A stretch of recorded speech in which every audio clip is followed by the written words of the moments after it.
भुनक्तु सह वीर्यं करवावहै तेजस्विनावधीतमस्तु मा विद्विषावहै। ओम शांति शांति शांति। ಶ್ರೀಕೃಷ್ಣ ಸರ್ವೋ ನಿನ್ನ ಸೇವೆಯಾಗಲಿ ಸ್ವಾಮಿ. ಎಲ್ಲ ಆಧ್ಯಾತ್ಮ ಬಂಧುಗಳಿಗೂ ನಮಸ್ಕಾರ ಮತ್ತು ಶ್ರೀ ಚಿಕ್ಕಲಿಂಗೇಶ್ವರ ಸ್ವಾಮಿ ದೇವಸ್ಥಾನದ ಜ್ಞಾನಯಜ್ಞ ಶಾಲೆಗೆ ಸ್ವಾಗತ. ಧ್ವನಿ ಗುರುದೇವದಾಗಿರಲಿ, ವಿಚಾರ ಪರಮಾತ್ಮನದಾಗಿರಲಿ, ಹಾಗೂ ಇದು ನನ್ನದಲ್ಲದ ಕರ್ಮವಾಗಲಿ. ಶ್ರೀಮದ್ ಭಾಗವತ ಮಹಾಪುರಾಣ ದಶಮ ಸ್ಕಂದ 3ನೇ ಅಧ್ಯಾಯ. ಮೊದಲಿಗೆ ಮಂಗಳಾಚರಣೆ. ಜನ್ಮಾದ್ಯಸ್ಯ ಯತೋನ್ವಯಾದಿತರತಃ ಚಾರ್ತೇಷ್ವಭಿಘ್ನಸ್ವರಾಟ್ ತೇನೇ ಬ್ರಹ್ಮಹೃದಾಯ ಆದಿಕವಯೇ ಮುಹ್ಯಂತಿ ಯತ್ಸೂರಯಃ ತೇಜೋ ವಾರಿಮೃದಾಂ ಯಥಾ ವಿನಿಮಯಃ ಯತ್ರ ತ್ರಿಸರ್ಗೋ ಮೃಷಾ ದಾಮ್ನಾ ಸ್ವೇನ ಸದಾ ನಿರಸ್ತಕುಹಕಂ ಸತ್ಯಂ ಪರಂ ಧೀಮಹಿ ನಾರಾಯಣಂ ನಮಸ್ಕೃತ್ಯ ನರಂ ಚೈವ ನರೋತ್ತಮಂ ದೇವೀಂ ಸರಸ್ವತೀಂ ವ್ಯಾಸಂ ತತೋ ಜಯಮುದೀರಯೇತ್ ತತೋ ಜಯಮುದೀರಯೇತ್.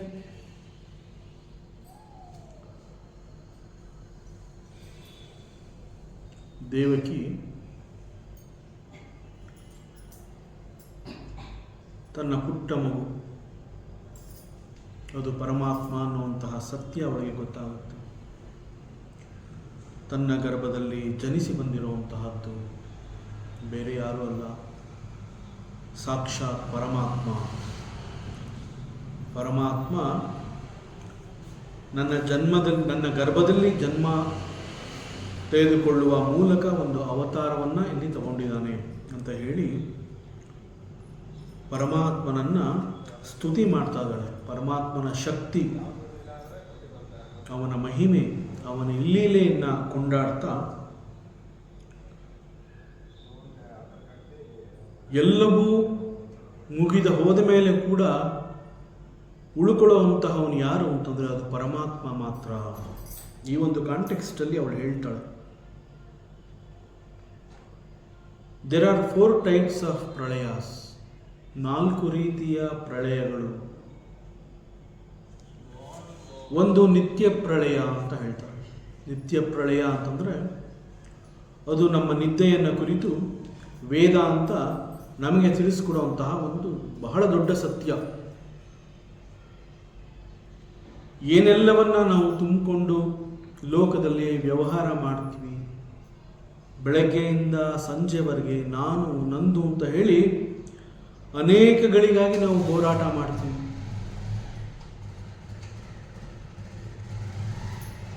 ದಿನ ಮುಗಿತಾ ಬಂದಂತೆ ಒಂದು ಕಡೆ ದೇಹದ ಆಯಾಸ, ದೇಹಕ್ಕೆ ವಿಶ್ರಾಂತಿ ಬೇಕು. ದೇಹಕ್ಕೆ ವಿಶ್ರಾಂತಿ ಕೊಡುವಂತಹ ಸಂದರ್ಭದಲ್ಲಿ ಮನಸ್ಸು ಕೂಡ ಸಾಕಷ್ಟು ಗಲಿಬಿಲಿಗೊಂಡಿರುತ್ತೆ. ಮನಸ್ಸಿಗೂ ಕೂಡ ಒಂದು ರೀತಿಯ ಶಾಂತಿ ಬೇಕಾಗಿರುತ್ತೆ. ಆ ಸಂದರ್ಭವನ್ನು ನಾವು ನೇರವಾಗಿ ಅರ್ಥ ಮಾಡಿಕೊಳ್ಳದೆ ಇದು ನಿದ್ರೆಯ ಸಮಯ ಅಂತ ಹೇಳಿ ನಿದ್ರೆಯನ್ನು ಮಾಡ್ತೀವಿ. ನಾವು ನಿದ್ರೆಯನ್ನು ಮಾಡಿದಾಗ ನಿದ್ರೆಯಲ್ಲಿ ಏನೊಂದೂ ಇಲ್ಲ. ನಿದ್ರೆಯಲ್ಲಿ ಮುಖ್ಯವಾಗಿ ನಾನು ಎಂಬ ಅರಿವು ಅನ್ನುವಂತಹದ್ದೇ ಇಲ್ಲ. ಎಲ್ಲವನ್ನ ಬಿಟ್ಟಿರ್ತೀವಿ ನಿದ್ದೆಯಲ್ಲಿ. ಯಾವುದೆಲ್ಲವನ್ನ ನಾನು ನಂದು ಅಂತ ಹೇಳಿ ನನ್ನ ಹತ್ರಕ್ಕೆ ಇಟ್ಕೊಂಡಿರ್ತೀನಿ, ಅವೆಲ್ಲವನ್ನ ದೂರ ಮಾಡಿದ್ರಿಂದ I am able to sleep. ನನಗೆ ನಿದ್ರೆ ಯಾತಕ್ಕೆ ಮಾಡೋದಕ್ಕೆ ಆಯಿತು ಅಂತಂದರೆ, ಎಲ್ಲವನ್ನ ನಾನು ಈಗ ಬೇಡ ಅಂತ ಹೇಳಿ ಎಲ್ಲವನ್ನ ನಾನು ಪಕ್ಕಕ್ಕೆ ಸರಿಸಿದಾಗ ನಾನು I am able to sleep. So ಅಲ್ಲಿ ಏನೂ ಇಲ್ಲ, ನಾನು ಅನ್ನುವಂತಹದ್ದೇ ಇಲ್ಲ. ಮತ್ತೆ ಎಚ್ಚರವಾದಾಗ ಎಲ್ಲದರೊಂದಿಗೆ ಗುರುತಿಸಿಕೊಂಡು ಮತ್ತೆ ನಾವು ಹೊಸ ಲೈಫ್ ಸ್ಟಾರ್ಟ್ ಮಾಡ್ತೀವಿ. ಸೊ ವೇದಾಂತ ಪ್ರತಿನಿತ್ಯ ನಿದ್ರೆಯ ನಂತರದ ನಮ್ಮ ಬದುಕನ್ನು ಹೇಳ್ತಾರೆ, ಇದು ನಿನ್ನ ಮರುಜನ್ಮ, ನಿನಗೆ ಮತ್ತೆ ಜನ್ಮ ಸಿಕ್ಕಿದೆ, you have got one more opportunity. ಏನು ಕಳೆದು ಹೋಗಿದೆ ಅದಕ್ಕೆ ನೀನು ಚಿಂತೆ ಮಾಡಬೇಡ. ಕಣ್ಬಿಟ್ಟಿದೆಯಾ, ಎದುರುಗಡೆ ಪ್ರಪಂಚ ಇದೆ, ಏನೋ ಕಳೆದೋಗಿದೆ ಅಂತ ನೀನು ದುಃಖ ಪಡಬೇಡ. ನಿನಗೆ ಎಚ್ಚರದ ಸ್ಥಿತಿಗೆ ಬಂದಿದೆಯಾ, ನಿನ್ನ ಎದುರುಗಡೆ ಕರ್ಮಕ್ಷೇತ್ರ ಇದೆ, ಯಾವುದು ನನ್ನಲ್ಲಿ ಇಲ್ಲ ಅಂತ ನೀನು ಅಂದ್ಕೊಂಡಿದೆಯಾ ಅದನ್ನು ನೀನು ಮತ್ತೆ ಗಳಿಸ್ಕೊಳ್ಳೋದಕ್ಕೆ ನಿನಗೊಂದು ಅವಕಾಶ ಸಿಕ್ಕಿದೆ. ಸೊ ಇದು ನಿನ್ನ ಮತ್ತೊಂದು ಜನ್ಮ ಅಂತ ಹೇಳಿ ವೇದಾಂತ ನಮ್ಮ ನಿದ್ದೆಯನ್ನು ನಿತ್ಯ ಪ್ರಳಯ ಅಂತ ಕರೆಯುತ್ತೆ. ಎರಡನೇ ರೀತಿಯ ಪ್ರಳಯ ಅಂತಂದರೆ ನೈಮಿತ್ತಿಕ ಪ್ರಳಯ. ನೈಮಿತ್ತಿಕ ಪ್ರಳಯ ಅಂತಂದ್ರೇನು? ಬ್ರಹ್ಮ ನಿದ್ರೆಗೆ ಹೋದಾಗ ಅದನ್ನು ನೈಮಿತ್ತಿಕ ಪ್ರಳಯ ಅಂತ ಹೇಳ್ತಾರೆ. ಬ್ರಹ್ಮ ನಿದ್ದೆಗೆ ಹೋಗೋದು ಯಾವಾಗ? ನಾವು ಹೇಗೆ ನಮ್ಮ ಹಗಲು ಅನ್ನುವಂತಹದ್ದನ್ನು ಕಳೆದುಕೊಂಡ ನಂತರ ರಾತ್ರಿ ಅಂತ ಹೇಳ್ತೀವಿ, ಆ ರಾತ್ರಿಯಲ್ಲಿ ಪ್ರಕೃತಿ ನಮಗೆ ಆ ನಿದ್ರೆಗೆ ಅವಕಾಶವನ್ನು ಕೊಡುತ್ತೆ. ಅದಕ್ಕೆ ನಮ್ಮ ಬೆಳಗ್ಗೆ ಹೊತ್ತು ನಮಗೆ ನಿದ್ರೆ ಬಂದರೂ ಕೂಡ ರಾತ್ರಿಯ ನಿದ್ರೆಯಲ್ಲಿ ಸಿಕ್ಕಷ್ಟು ಸುಖ ಬೆಳಗಿನ ನಿದ್ರೆಯಲ್ಲಿ ಸಿಗೋದಿಲ್ಲ. ಯಾಕೆಂತಂದರೆ ಪ್ರಕೃತಿ ಕೂಡ ಆ ರಾತ್ರಿಯ ನಿದ್ದೆಗೆ ಸಾಥ್ ಕೊಡ್ತಾಳೆ.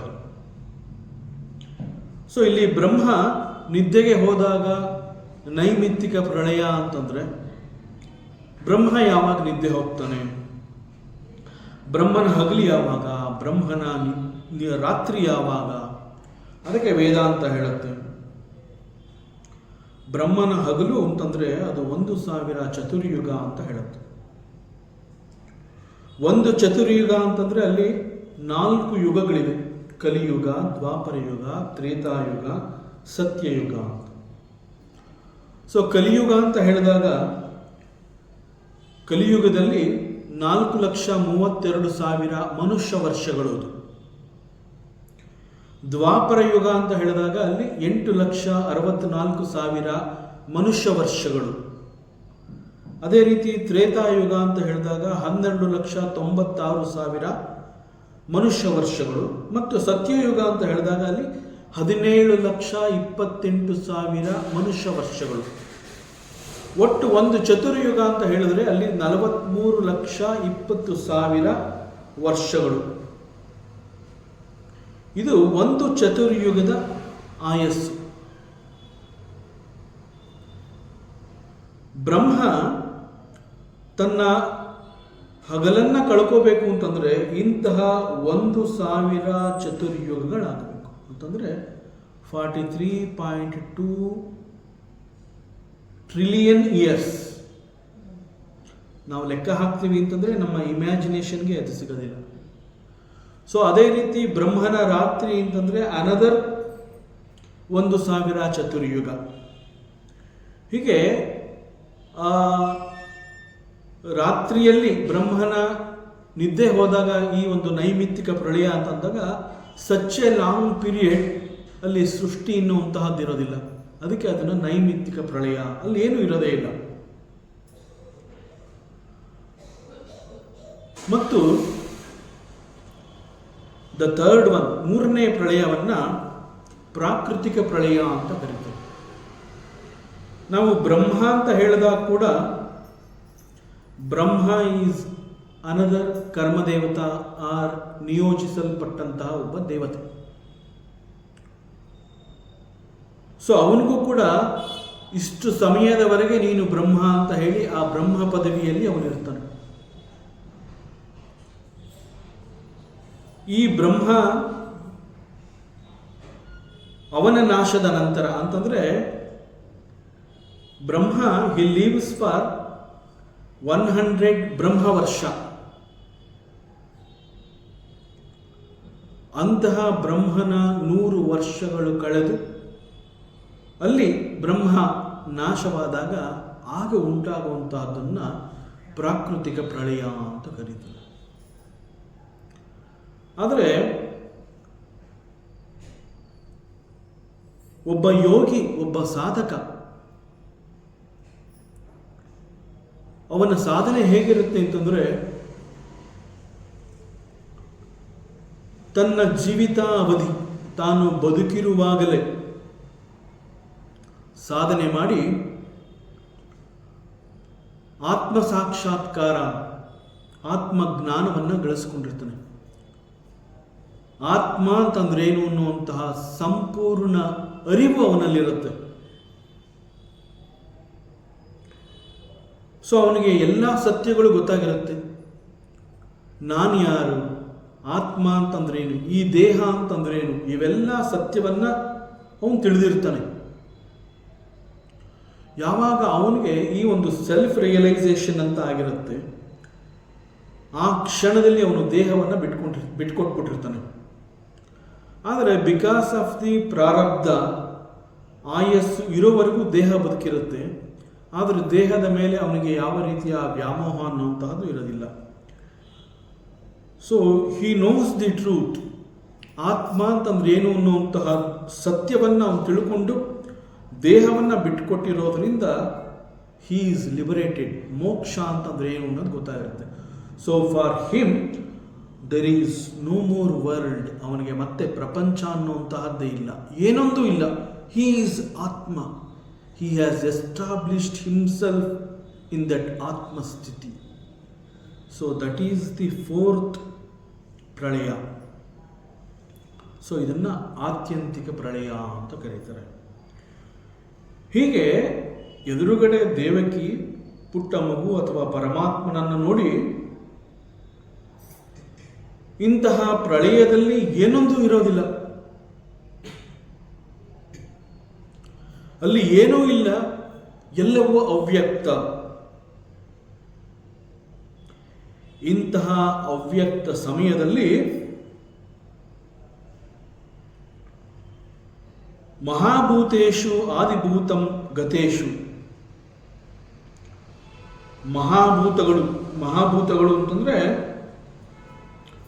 ಸೃಷ್ಟಿಯಾದಂತಹ ಜಗತ್ತಿನಲ್ಲಿ ಏನೆಲ್ಲ ಇದೆ, ಯಾವುದೆಲ್ಲವೂ ತಮ್ಮ ಅಸ್ತಿತ್ವವನ್ನು ಈ ಸೃಷ್ಟಿಯಲ್ಲಿ, ಈ ಜಗತ್ತಿನಲ್ಲಿ ಕಂಡುಕೊಂಡಿದೆ, ದಟ್ ಈಸ್ ಕಾಲ್ಡ್ ಮಹಾಭೂತಾಸ್. ಈ ಎಲ್ಲ ಮಹಾಭೂತಗಳು ಕೂಡ they enter into the ಆದಿಭೂತ. ಬಟ್ ವಾಟ್ ಈಸ್ ಆದಿಭೂತ? ಭಾಗವತದಲ್ಲಿ ಇಂತಹ ಅನೇಕ ಸತ್ಯಗಳು ಅಲ್ಲಲ್ಲಿ ಬರ್ತಾ ಇರುತ್ತೆ. ಸೊ ಇಂತಹದ್ದನ್ನೆಲ್ಲ ಸಮಯ ಸಿಕ್ಕಿದಾಗ ನಾವು ಅರ್ಥ ಮಾಡ್ಕೋತಾ ಹೋಗ್ಬೇಕಾಗತ್ತೆ. ಸೊ ಸೃಷ್ಟಿ ಅಂತ ಹೇಳಿ, ಸೃಷ್ಟಿಯಾದ ಮೊದಲನೇ ಹಂತ ಸೃಷ್ಟಿ ಅನ್ನುವಂತಹದ್ದಾಗಿದೆ. The first stage of the creation. ಈ ಒಂದು first stage of the creation is called the ಅವ್ಯಕ್ತ ಪ್ರಕೃತಿ. ಸೊ ಅವ್ಯಕ್ತ ಪ್ರಕೃತಿ ಅಂತಂದ್ರೆ ಏನು? ಸೃಷ್ಟಿ ಆಗೋಗಿದೆ, ಪರಮಾತ್ಮ he has created, the creation is created. ಸೃಷ್ಟಿಯಾದ ನಂತರದಲ್ಲಿ ಅವ್ಯಕ್ತ ಪ್ರಕೃತಿ ಅಂತಂದ್ರೆ ಏನು? ಸೃಷ್ಟಿ ಈಸ್ ಡನ್, ಪರಮಾತ್ಮ ಸೃಷ್ಟಿಯನ್ನು ಮಾಡಿ ಆಯಿತು. ಆದರೆ ಆ ಸೃಷ್ಟಿಯಲ್ಲಿ ಏನೊಂದೂ ಇಲ್ಲ, ಯಾವುದು ಇನ್ನೂ ಬಂದಿಲ್ಲ. ಯಾವುದು ಬಂದಿಲ್ಲ ಅಂದ ಮಾತ್ರಕ್ಕೆ ಸೃಷ್ಟಿ ಇಲ್ವಾ? ಹಾಗಾದರೆ ಸೃಷ್ಟಿ ಇದೆ, ಆದರೆ it is in the unmanifest stage. ಅಂತಂದ್ರೆ ಅದು ಇನ್ನೂ ಗೋಚರಕ್ಕೆ ಸಿಕ್ಕಿಲ್ಲ. ಗೋಚರಕ್ಕೆ ಸಿಕ್ಕಿಲ್ಲ ಅಂದ ಮಾತ್ರಕ್ಕೆ ಸೃಷ್ಟಿ ಆಗಿಲ್ಲ ಅಂತ ಅಲ್ಲ, ಸೃಷ್ಟಿಯಾಗಿದೆ. ಸೃಷ್ಟಿಯಾದ ಈ ಫಸ್ಟ್ ಸ್ಟೇಜಲ್ಲಿ ದಿ ಅವ್ಯಕ್ತ ಪ್ರಕೃತಿ ಈಸ್ ದೇರ್.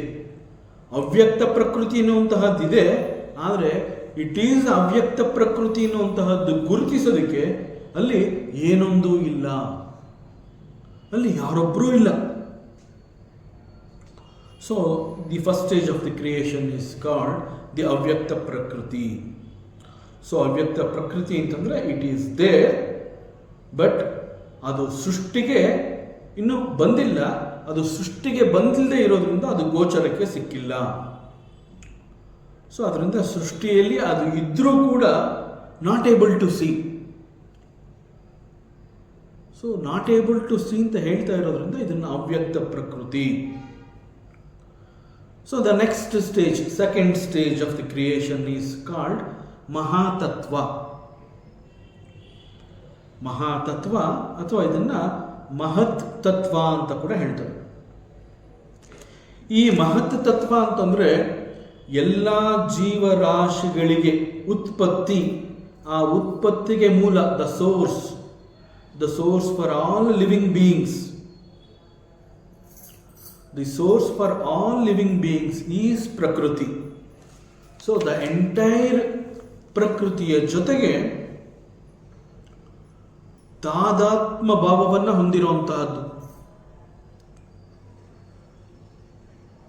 ಎಂಟೈರ್ ಯೂನಿವರ್ಸ್, ಇಡೀ ವಿಶ್ವದೊಂದಿಗೆ ದಿ ಒನ್ನೆಸ್. ತಾದಾತ್ಮ ಭಾವ ಅಂತಂದ್ರೆ ಒನ್ನೆಸ್ ಅಂತಂದ್ರೆ ನಾನು ಬೇರೆ ಅಲ್ಲ, ಈ ವಿಶ್ವ ಬೇರೆ ಅಲ್ಲ. ಇಂತಹ ತಾದಾತ್ಮ ಭಾವವನ್ನ ಯಾರು ಹೊಂದೋದಕ್ಕೆ ಸಾಧ್ಯ? Such A person is called the Jagadishwara. So ಇಡೀ ಪ್ರಪಂಚ, ಇಡೀ ವಿಶ್ವದಲ್ಲಿ ತಾದಾತ್ಮ ಭಾವವನ್ನ ಯಾರು ಬೆಳೆಸ್ಕೊಳ್ಳೋದಕ್ಕೆ ಸಾಧ್ಯ? ಹೀಸ್ ಪರಬ್ರಹ್ಮ, ಪರಮಾತ್ಮ. He is called the Jagadishwara. Jagadishwara, Ishwara means he is the ಒಡೆಯ. ಯಾವುದಕ್ಕೆ ಒಡೆಯ? ಇಡೀ ವಿಶ್ವ, ಇಡೀ ಜಗತ್ತಿಗೆ ಹೀ ಈಸ್ ದಿ ಒಡೆಯ. ಯಾಕೆ ಅವನು ಇಡೀ ಜಗತ್ತಿಗೆ ಒಡೆಯ? ಬಿಕಾಸ್ ಫಾರ್ ಹಿಮ್ ದ ಜಗತ್ತು is not different and I am not different. So ಈ ರೀತಿಯಲ್ಲಿ ಅವನು ಜಗತ್ತಿನೊಂದಿಗೆ ತಾದಾತ್ಮ ಭಾವ, ಒನ್ನೆಸ್. ನಾನು ಬೇರೆ ಅಲ್ಲ, ಇಲ್ಲಿರೋ ಜಗತ್ತು ಬೇರೆ ಅಲ್ಲ, ನಾನು ಜಗತ್ತು ಎರಡು ಒಂದೇ, ಬಟ್ ಬೇರೆ ಬೇರೆ ರೂಪ. ಈ ಒಂದು ತಾದಾತ್ಮ ಭಾವವನ್ನು ಯಾರು ಹೊಂದೋದಕ್ಕೆ ಸಾಧ್ಯ? Such A divine person is called the Jagadishwara. So he is also called the supreme lord, ಪರಬ್ರಹ್ಮ. ಇದು ಜಗದೀಶ್ವರ ವಿಶ್ವದೊಂದಿಗೆ ಹೊಂದಿರುವಂತಹ ತಾದಾತ್ಮ ಭಾವ. ಆದರೆ ಇದೇ ಕೇವಲ ಒಂದು ಶರೀರದೊಂದಿಗೆ, ಆ ಶರೀರವೇ ನಾನು ಅನ್ನುವಂತಹ ಭಾವವನ್ನು ಯಾರು ಹೊಂದಿರ್ತಾನೆ? ಹಿ ಈಸ್ ಕಾಲ್ಡ್ ಜೀವಾತ್ಮ. ಸೊ ಪರಮಾತ್ಮ ಅಂತಂದ್ರೆ ಇಡೀ ವಿಶ್ವದೊಂದಿಗೆ ತಾದಾತ್ಮ ಭಾವವನ್ನು ಹೊಂದಿರುವಂತಹವನು. ಸೊ ಹಿ ಈಸ್ ಪರಮಾತ್ಮ. ಜೀವಾತ್ಮ ಅಂತಂದ್ರೆ he is limited to that particular body. ಈ ದೇಹ ಇದು ನಂದು, ಈ ದೇಹವೇ ನಾನು. ಯಾಕೆ ಅಂತಂದ್ರೆ ಈ ದೇಹದಲ್ಲಿ ನಾನಿದ್ದೀನಿ, ಇದು ನನ್ನ ದೇಹ. ಸೊ ದೇಹದಲ್ಲಿ ತಾದಾತ್ಮ ಭಾವವನ್ನು ಹೊಂದಿರುವಂತಹವನು ಜೀವಾತ್ಮ, ವಿಶ್ವದೊಂದಿಗೆ ತಾದಾತ್ಮ ಹೊಂದಿರುವಂತಹವನು ಪರಮಾತ್ಮ. ನಮ್ಮ ವೇದಾಂತ ದ ಬಿಗ್ಗೆಸ್ಟ್ ವ್ಯತ್ಯಾಸವನ್ನು ಈ ರೀತಿ ತೋರಿಸ್ಕೊಡುತ್ತೆ. The only major difference between the ಪರಮಾತ್ಮ ಅಂಡ್ ದಿ ಜೀವಾತ್ಮ ಈಸ್ ದ ಪರ್ಸನ್. ಯಾರು ವಿಶ್ವದೊಂದಿಗೆ ತಾದಾತ್ಮ ಭಾವವನ್ನು ಹೊಂದಿರ್ತಾನೆ, ಈಸ್ ಪರಮಾತ್ಮ. ದೇಹದೊಂದಿಗೆ ತಾದಾತ್ಮ ಭಾವವನ್ನು ಹೊಂದಿರುವಂತಹ ಅವನು ಜೀವಾತ್ಮ ಅಂತ ಹೇಳಿ ನಮ್ಮ ವೇದಾಂತ, ಉಪನಿಷತ್ತು, ಶಾಸ್ತ್ರ, ಒಬ್ಬ ಗುರು, ಒಬ್ಬ ಅನುಭವಿ ಜ್ಞಾನಿ, ಎ ರಿಯಲೈಸ್ಡ್ ಸೋಲ್, ಈ ಒಂದು ಮೇಜರ್ ಡಿಫರೆನ್ಸ್ನ ನಮಗೆ ತೋರಿಸ್ಕೊಟ್ಟಿದ್ದಾನೆ. ಇಂತಹ ಅನೇಕ ಜೀವರಾಶಿಗಳು, ಎಲ್ಲ ಜೀವರಾಶಿಗಳ ಉತ್ಪತ್ತಿಗೆ ಕಾರಣವಾಗಿರುವಂತಹ ಪ್ರಕೃತಿಯ ಮೂಲ. ಜೀವರಾಶಿಗಳಿಗೆ ಪ್ರಕೃತಿ ಮೂಲ. ಎಲ್ಲ ಜೀವರಾಶಿಗಳಿಗೆ ಕಾರಣವಾದಂತಹ ಪ್ರಕೃತಿಗೆ ಮೂಲ ಈಸ್ ಮಹತ್ ತತ್ವ. Second stage of creation is called the ಮಹತ್ ತತ್ವ. First stage of the creation is called the ಅವ್ಯಕ್ತ ಪ್ರಕೃತಿ. ಅವ್ಯಕ್ತ ಪ್ರಕೃತಿಯಲ್ಲಿ ಏನೊಂದು ಇಲ್ಲ. The second stage that is ಮಹತ್ತತ್ವ. ಆ ಮಹತ್ತತ್ವದಲ್ಲಿ ಎಲ್ಲ ಜೀವರಾಶಿಗಳ ಉತ್ಪತ್ತಿಗೆ ಕಾರಣವಾಗಿರುವಂತಹ ಪ್ರಕೃತಿಗೆ the source. That source is called the Mahat Tattva. After Mahat Tattva, it is called Ahankara. So ಇಲ್ಲಿ ಅಹಂಕಾರ ಅಂತಂದರೆ ಇದನ್ನು ಕಾಸ್ಮಿಕ್ ಈಗೋ ಅಂತ ಹೇಳ್ತಾರೆ. ವಾಟ್ ಈಸ್ ಅಹಂಕಾರ? ಅಹಂಕಾರ ಈಸ್ ಎ ಸ್ಯಾನ್ಸ್ಕ್ರಿಟ್ ವರ್ಡ್. ಈ ಅಹಂಕಾರ ಅನ್ನುವಂತಹದ್ದು ಏನು ಮಾಡುತ್ತೆ? ಅಹಂಕಾರ it is I maker or the ego maker. ನನ್ನಲ್ಲಿ ನಾನು ಅನ್ನುವಂತಹ ಅರಿವನ್ನು ನನಗೆ ತಂದುಕೊಡುವಂತಹದ್ದು ದಿಸ್ ಅಹಂಕಾರ. ಆರ್ ಈಗೋ, ಇದು ನಂದು, ಇದು ನಾನೇ ಮಾಡಿದ್ದು, ಇದು ನನಗೆ. This ego maker is also ಅಹಂಕಾರ. ದಿಸ್ ಅಹಂಕಾರ comes into the existence ಅಂತಂದರೆ ಸೃಷ್ಟಿಯಾದ ಮೂರನೇ ಹಂತದಲ್ಲಿ, ಮೊದಲನೇ ಹಂತ ಅವ್ಯಕ್ತ ಪ್ರಕೃತಿ, ಎರಡನೇದು ಮಹತ್ತತ್ವ. ಸೃಷ್ಟಿಯಾದ ನಂತರದಲ್ಲಿ the third stage is this ಅಹಂಕಾರ ಕಮ್ಸ್ ಇನ್ ಟು ಎಕ್ಸಿಸ್ಟೆನ್ಸ್. ಈ ಅಹಂಕಾರ ಅನ್ನುವಂತಹದ್ದು ಕಾಣಿಸ್ಕೊಳ್ಳೋದಕ್ಕೆ ಪ್ರಾರಂಭ ಆಗುತ್ತೆ. ದಿಸ್ ಅಹಂಕಾರ is called the cosmic ego. So ಈ ಅಹಂಕಾರ ಅಂತ ಹೇಳಿದಾಗ ಫ್ರಮ್ ದಿ ಅಹಂಕಾರ ವೇದಾಂತ ಎಷ್ಟು ಚೆನ್ನಾಗಿ ಹೇಳ್ಕೊಡ್ತಾ ಬಂದಿದೆ ನೋಡಿ. ಭಗವಂತನಿಂದ ಸೃಷ್ಟಿಯಾದಾಗ ಪ್ರಾರಂಭದಲ್ಲಿ ಏನೊಂದು ಇಲ್ಲ, ಈಸ್ ಕಾಲ್ಡ್ ದಿ ಅವ್ಯಕ್ತ ಪ್ರಕೃತಿ. ಮತ್ತೆ ನಮಗೆ ಅದೆಲ್ಲ ಅರ್ಥ ಆದ್ಮೇಲೆ ಹೇಳುತ್ತೆ ಮಹತ್ತತ್ವ ಅನ್ನುವಂತಹದ್ದೊಂದಿದೆ. ಯಾವುದನ್ನ ಪ್ರಕೃತಿ ಅಂತ ಹೇಳ್ತೀವಿ, ಆ ಪ್ರಕೃತಿ is the reason for all the ಜೀವರಾಶಿಗಳ ಉತ್ಪತ್ತಿ. ಸೊ ಪ್ರಕೃತಿ ಈಸ್ ದಿ ಸೋರ್ಸ್. ಪ್ರಕೃತಿ ಈ ಜೀವರಾಶಿಗಳ ಉತ್ಪನ್ನಕ್ಕೆ ಕಾರಣವಾಯಿತು. ಪ್ರಕೃತಿಗೆ ಸೋರ್ಸ್ ಯಾವುದು ಹಾಗಾದರೆ? ದಟ್ ಈಸ್ ಕಾಲ್ಡ್ ದಿ ಮಹತ್ತತ್ವ. ಮಹತ್ತತ್ವದ ನಂತರದಲ್ಲಿ ಈ ಅಹಂಕಾರ ಅನ್ನುವಂತಹದ್ದು ಕಾಣಿಸ್ಕೊತು. ಸೊ ದಿಸ್ ಅಹಂಕಾರ ಅಂತಂದರೆ the I maker or the ego maker, ಅದು ಕಾಣಿಸ್ಕೊಳ್ಳೋಕ್ಕೆ ಸ್ಟಾರ್ಟ್ ಆಯಿತು ಸೃಷ್ಟಿಯಲ್ಲಿ. ಆ ನಂತರದಲ್ಲಿ ಏನು ಮಾಡ್ತು ಈ ಅಹಂಕಾರ? ಫ್ರಮ್ ದಿ ಸಾತ್ವಿಕ್ ಅಂಶ ಆಫ್ ದಿ ಅಹಂಕಾರ, ಅಹಂಕಾರದ ಸಾತ್ವಿಕ ಅಂಶ, ಆ ಸಾತ್ವಿಕ ಅಂಶದಿಂದ ಜ್ಞಾನೇಂದ್ರಿಯಗಳು ಉತ್ಪನ್ನವಾಯಿತು. ಮತ್ತು ಅಹಂಕಾರದ ರಾಜಸೀಕ ಅಂಶದಿಂದ ಕರ್ಮೇಂದ್ರಿಯ ಮತ್ತು ಪ್ರಾಣ ಅನ್ನುವಂತಹದ್ದು ಉತ್ಪನ್ನವಾಯಿತು. ಪ್ರಾಣ ಅಂತಂದರೆ ಈ ಸಂದರ್ಭದಲ್ಲಿ ದ ವೈಟಲ್ ಎನರ್ಜಿ. ಏನಿದು ವೈಟಲ್ ಎನರ್ಜಿ? ಪ್ರಾಣ ಅಂತಂದ್ರೆ ಏನು? ಇಡೀ ಮನುಷ್ಯನ ಚಟುವಟಿಕೆಗೆ ಕಾರಣ ಏನು ಅಂತಂದರೆ ಚೈತನ್ಯ.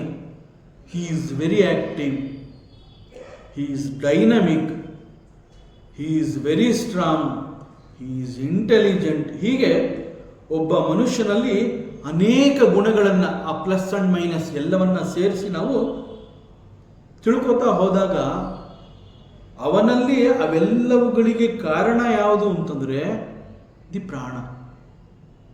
That is the because of that ಪ್ರಾಣ. ಅದಕ್ಕೆ ಅದನ್ನು ವೈಟಲ್ ಎನರ್ಜಿ, ಚೈತನ್ಯ ಶಕ್ತಿ ಅಂತ ನಮ್ಮ ವೇದಾಂತ ಹೇಳುತ್ತೆ.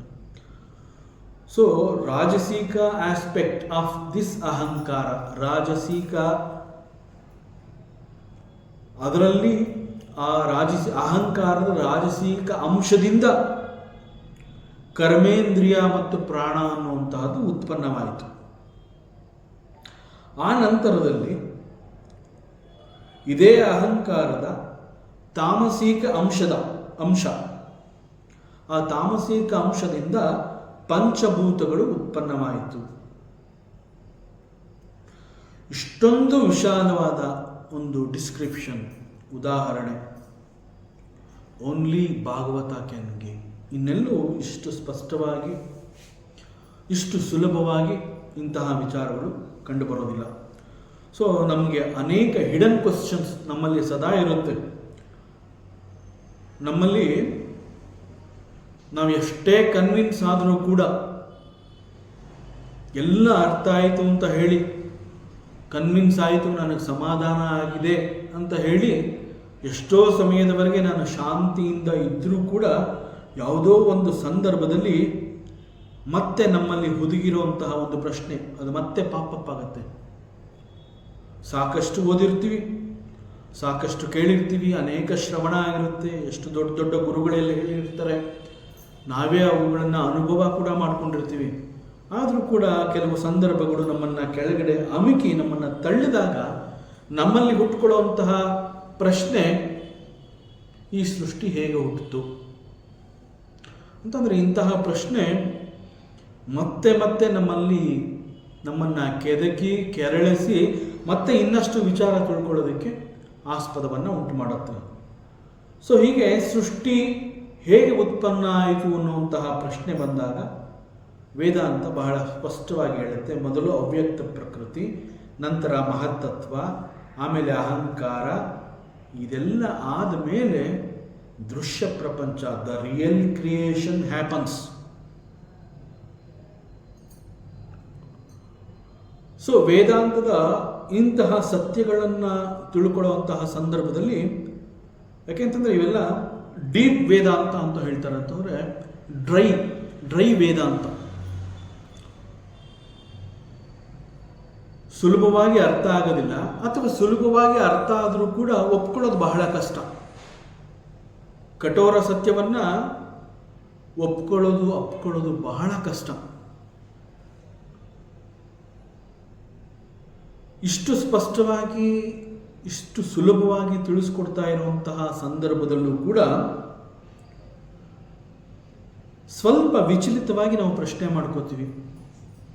ಇಂತಹ ವಿಚಾರ ನಾನು ಯೋಚನೆ ಮಾಡ್ತಾ ಇದ್ದೀನಲ್ಲ, ಸೃಷ್ಟಿ ಹೇಗಾಯಿತು, ಮೊದಲು ಯಾವುದು ಬಂತು, ಆಮೇಲೆ ಯಾವುದು ಬಂತು, ಇದೆಲ್ಲ ತಿಳ್ಕೊಳ್ಳೋದ್ರಿಂದ ನನಗೇನು ಉಪಯೋಗ, ಯಾಕಿದೆಲ್ಲ ನಾನು ತಿಳ್ಕೊತಾ ಇದ್ದೀನಿ, ಇದ್ರ ಬದಲು ಬೇರೆ ಏನಾದ್ರು ಕೆಲಸ ಮಾಡ್ಬೋದು, ಎಲ್ಲೋ ಹೋಗ್ಬೋದು, ದುಡಿಬೋದು, ಏನೋ ಮಾಡ್ಬೋದು, ಏನೋ ಮನಸ್ಸಿಗೆ ನೆಮ್ಮದಿ ಬೇಕು ಅಂತ ಸೈಲೆಂಟಾಗಿ ಬಂದು ಕೂತ್ಕೊಂಡ್ರೆ ತಲೆನಲ್ಲಿ ಈ ಥರ ಪ್ರಶ್ನೆಗಳು ಬರ್ತಾ ಇದೆಯಲ್ಲ.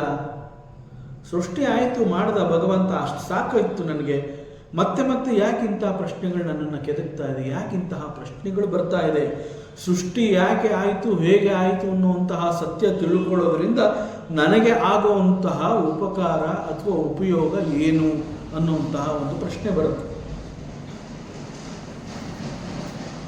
ನಾವು ಅನೇಕ ಸಂದರ್ಭದಲ್ಲಿ ನಾವೇನು ಮಾಡ್ತೀವಿ ಅಂತಂದರೆ, ನಾನು ಹೇಗಿದ್ದೀನಿ, ನನ್ನ ಪರಿಸ್ಥಿತಿ ಏನು, ನಾನು ಯಾರು ಅನ್ನುವಂತಹದನ್ನು ಪಕ್ಕಕ್ಕೆ ಇಟ್ಟು, ವಾಟ್ ಈಸ್ ದಿಸ್ ವರ್ಲ್ಡ್, ಈ ಪ್ರಪಂಚ ಅಂತಂದ್ರೇನು, ಈ ಪ್ರಪಂಚ ಸರಿಯಾಗಿದೆಯಾ, ಇಲ್ಲಿ ವ್ಯವಸ್ಥೆ ಕರೆಕ್ಟ್ ಆಗಿದೆಯಾ, ಈ ಪ್ರಪಂಚವನ್ನು ನಾನು ತಿಳ್ಕೋಬೇಕು, ಈ ಪ್ರಪಂಚವನ್ನು ನಾನು ತಿಳ್ಕೋಬೇಕು.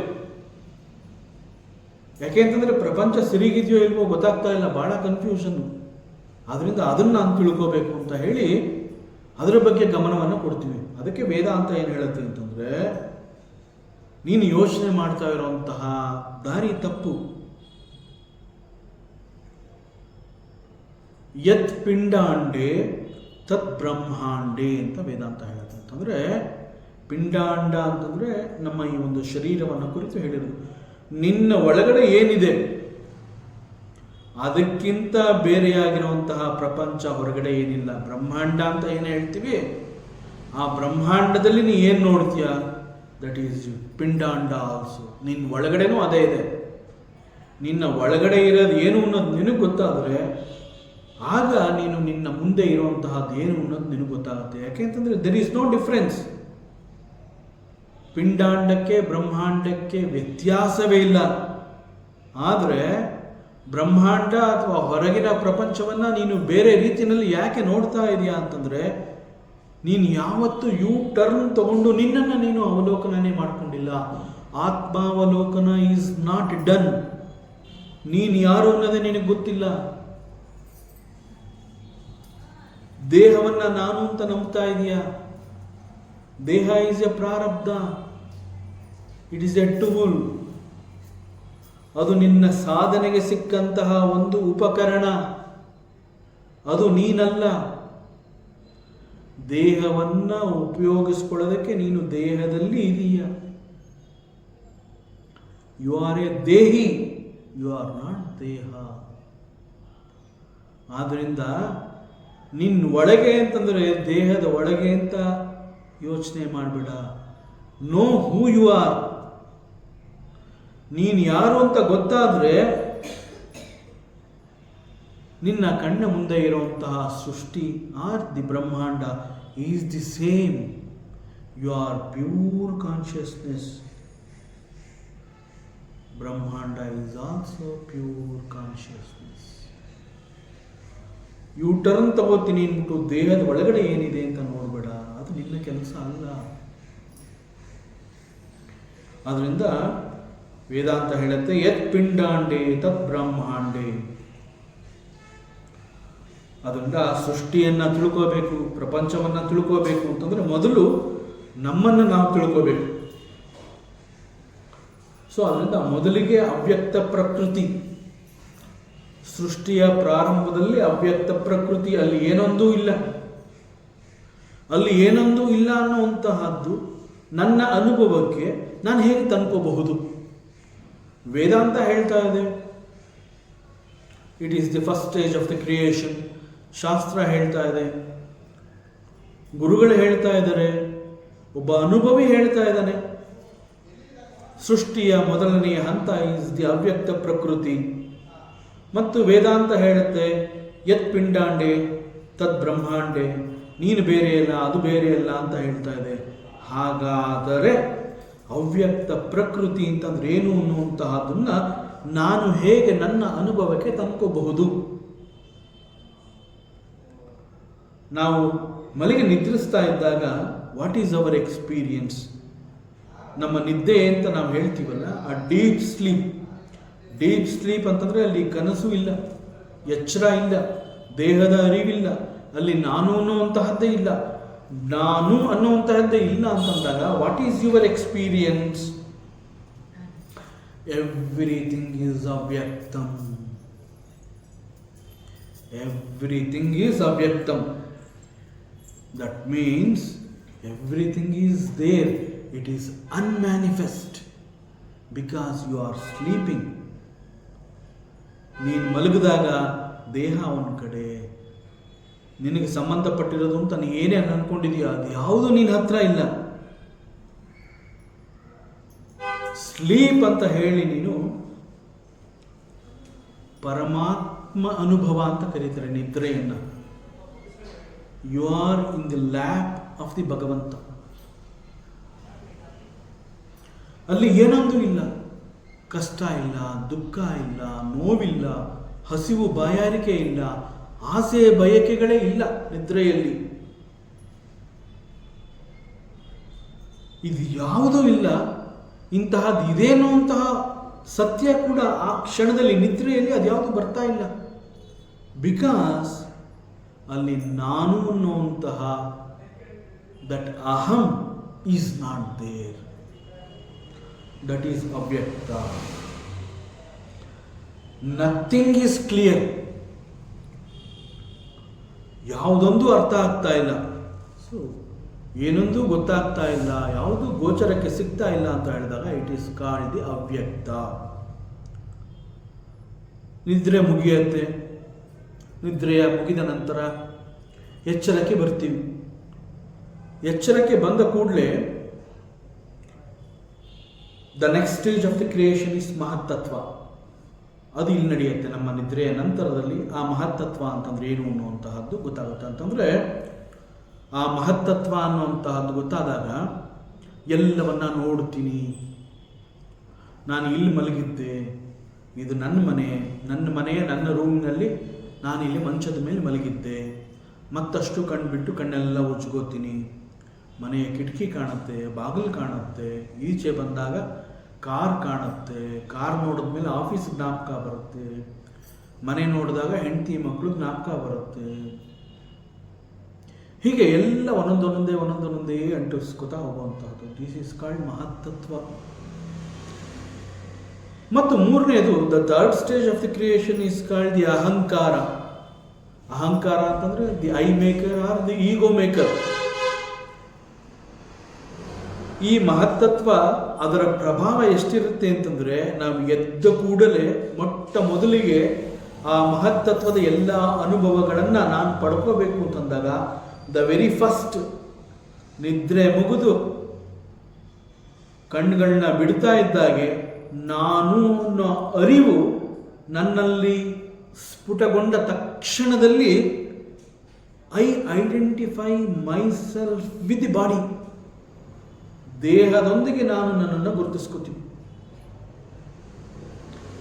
ಯಾವ ಕ್ಷಣದಲ್ಲಿ ದೇಹದೊಂದಿಗೆ ನಾನು ನನ್ನನ್ನು ಗುರುತಿಸ್ಕೋತೀನಿ, ಆ ನಂತರದಲ್ಲಿ ನಾನು ದೇಹದ ಮೂಲಕ ಇಡೀ ಪ್ರಪಂಚವನ್ನು, ಇಡೀ ಜಗತ್ತನ್ನು ನೋಡುವಂತಹ ಪ್ರಯತ್ನ, ಅನೇಕ ಆಲೋಚನೆಗಳೆಲ್ಲ ಪ್ರಾರಂಭ ಆಗುತ್ತೆ. ಸೊ ಹೀಗೆ ನಿದ್ರೆಯ ನಂತರದಲ್ಲಿ ನಮ್ಮಲ್ಲಿ ಏನೇನು ಅನುಭವಗಳು ಆಗ್ತಾ ಇದೆ ಆಗತ್ತೆ, ಅವೆಲ್ಲ ಈ ಸೃಷ್ಟಿಯ ನಂತರದಲ್ಲಿ ಪ್ರತಿ ಈ ಒಂದೊಂದು ಸ್ಟೇಜಲ್ಲೂ ಈ ರೀತಿ, ಮೊದಲಿಗೆ ಅವ್ಯಕ್ತ, ಆಮೇಲೆ ಮಹತ್ತತ್ವ, ಆಮೇಲೆ ಅಹಂಕಾರ, ಹೇಗೆ ಸೃಷ್ಟಿಯಲ್ಲಿ ಅದು ಆ ಆರ್ಡರಲ್ಲಿತ್ತು, ನಿದ್ರೆಯ ನಂತರದಲ್ಲಿ the same order it repeats.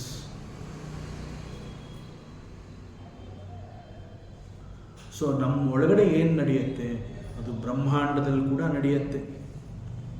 Devaki ಹೇಳ್ತಾ ಇದ್ದಾಳೆ, ಎದುರುಗಡೆ ಪರಮಾತ್ಮ ಶ್ರೀಕೃಷ್ಣ ಇದ್ದಾನೆ, ಪುಟ್ಟ ಮಗುವಾಗಿ ಕಾಣಿಸ್ತಾ ಇದ್ದಾನೆ.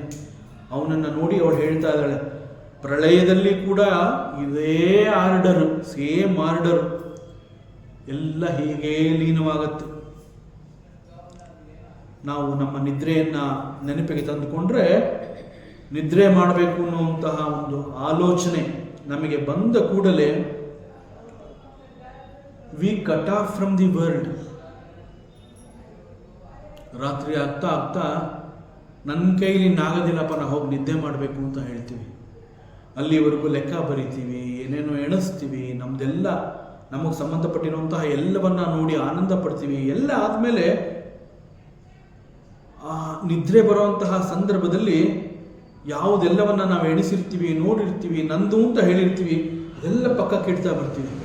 ಅದು ಪಕ್ಕಕ್ಕೆ ಇಡದೆ ಹೋದ್ರೆ ನಿದ್ದೆ ಮಾಡೋಕ್ಕಾಗದೇ ಇಲ್ಲ. ಅದು ಯಾವುದೂ ನಮಗೆ ಬೇಡ.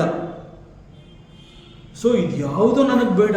ಆಫ್ಕೋರ್ಸ್ ಇದೆಲ್ಲ ನಂದೇ, ಆದರೆ ಈಗ ನನಗೆ ಬೇಕಿರುವಂತಹದ್ದು ನಿದ್ದೆ, ಇದು ಯಾವುದೂ ಅಲ್ಲ. ಯಾವುದೆಲ್ಲವನ್ನ ನಂದು ಅಂತ ಹೇಳಿ ನಾನು ಸಂಪಾದನೆ ಮಾಡಿಕೊಂಡಿದ್ದೆ, it is true, but now I want to sleep. ನಾನು ನಿದ್ದೆ ಮಾಡಬೇಕು. ನಾನು ನಿದ್ದೆ ಮಾಡಬೇಕು ಅಂತಂದರೆ ಇದು ಯಾವುದು ಈಗ ನನಗೆ ಬೇಡ. ಅದಕ್ಕೇನು ಮಾಡ್ತೀವಿ, ನಮಗೆ ಸೇರಿರುವಂತಹ ವಸ್ತುಗಳನ್ನೆಲ್ಲ ಪಕ್ಕಕ್ಕೆ ಇಡ್ತೀವಿ. ಹಣ ಇರ್ಬೋದು, ಒಡವೆ ಇರ್ಬೋದು, ಎಲ್ಲ ಎಲ್ಲೆಲ್ಲ ಹೋಗಿ ಸೇರ್ಕೋಬೇಕು ಹಾಗೆ ಸೇರಿಸ್ತೀವಿ.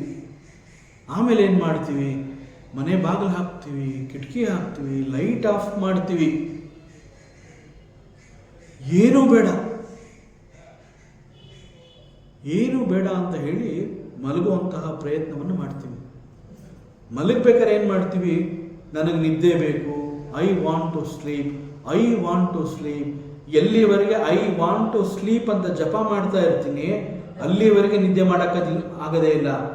ಐ ವಾಂಟ್ ಟು ಸ್ಲೀಪ್ ಅನ್ನೋ ಜಪಾನ ಪಕ್ಕಕ್ಕೆ ಇಡಬೇಕು. Then it is possible for us to sleep. That means ಪ್ರಳಯದಲ್ಲಿ ಎಲ್ಲವೂ ಹೀಗೆ ಲೀನ ಆಗುತ್ತೆ. ಅದೇ ಆರ್ಡರಲ್ಲಿ ನಮ್ಮ ನಿದ್ದೆ ಅಂತ ಹೇಳಿದಾಗ ನಾವು ನಮ್ದು ಎಲ್ಲವನ್ನ ಬಿಟ್ಕೊಟ್ಬಿಡ್ತೀವಿ.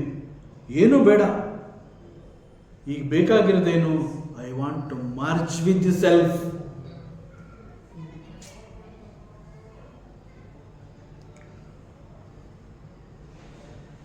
ಹೀಗೆ ಮಲಗಲೇಬೇಕು ಅಂತಂದಾಗ ಹೀಗೆ ಎಲ್ಲವನ್ನ ಬಿಟ್ಕೊಡ್ತೀವಿ. ಹಾಗೆ ಬಿಟ್ಕೊಡೋದಕ್ಕೆ ಮೈಂಡ್ ಈಸ್ ಆಲ್ಸೋ ಪ್ರಿಪೇರ್ಡ್. ಆಮೇಲೆ ನಿಧಾನವಾಗಿ ವಿ ಎಂಟರ್ ಇಂಟು ದಿ ಮಹತ್ತತ್ವ ಅಂಡ್ ಅಟ್ ಲಾಸ್ಟ್ ಅವ್ಯಕ್ತ. ಏನೂ ಗೊತ್ತಾಗೋದಿಲ್ಲ.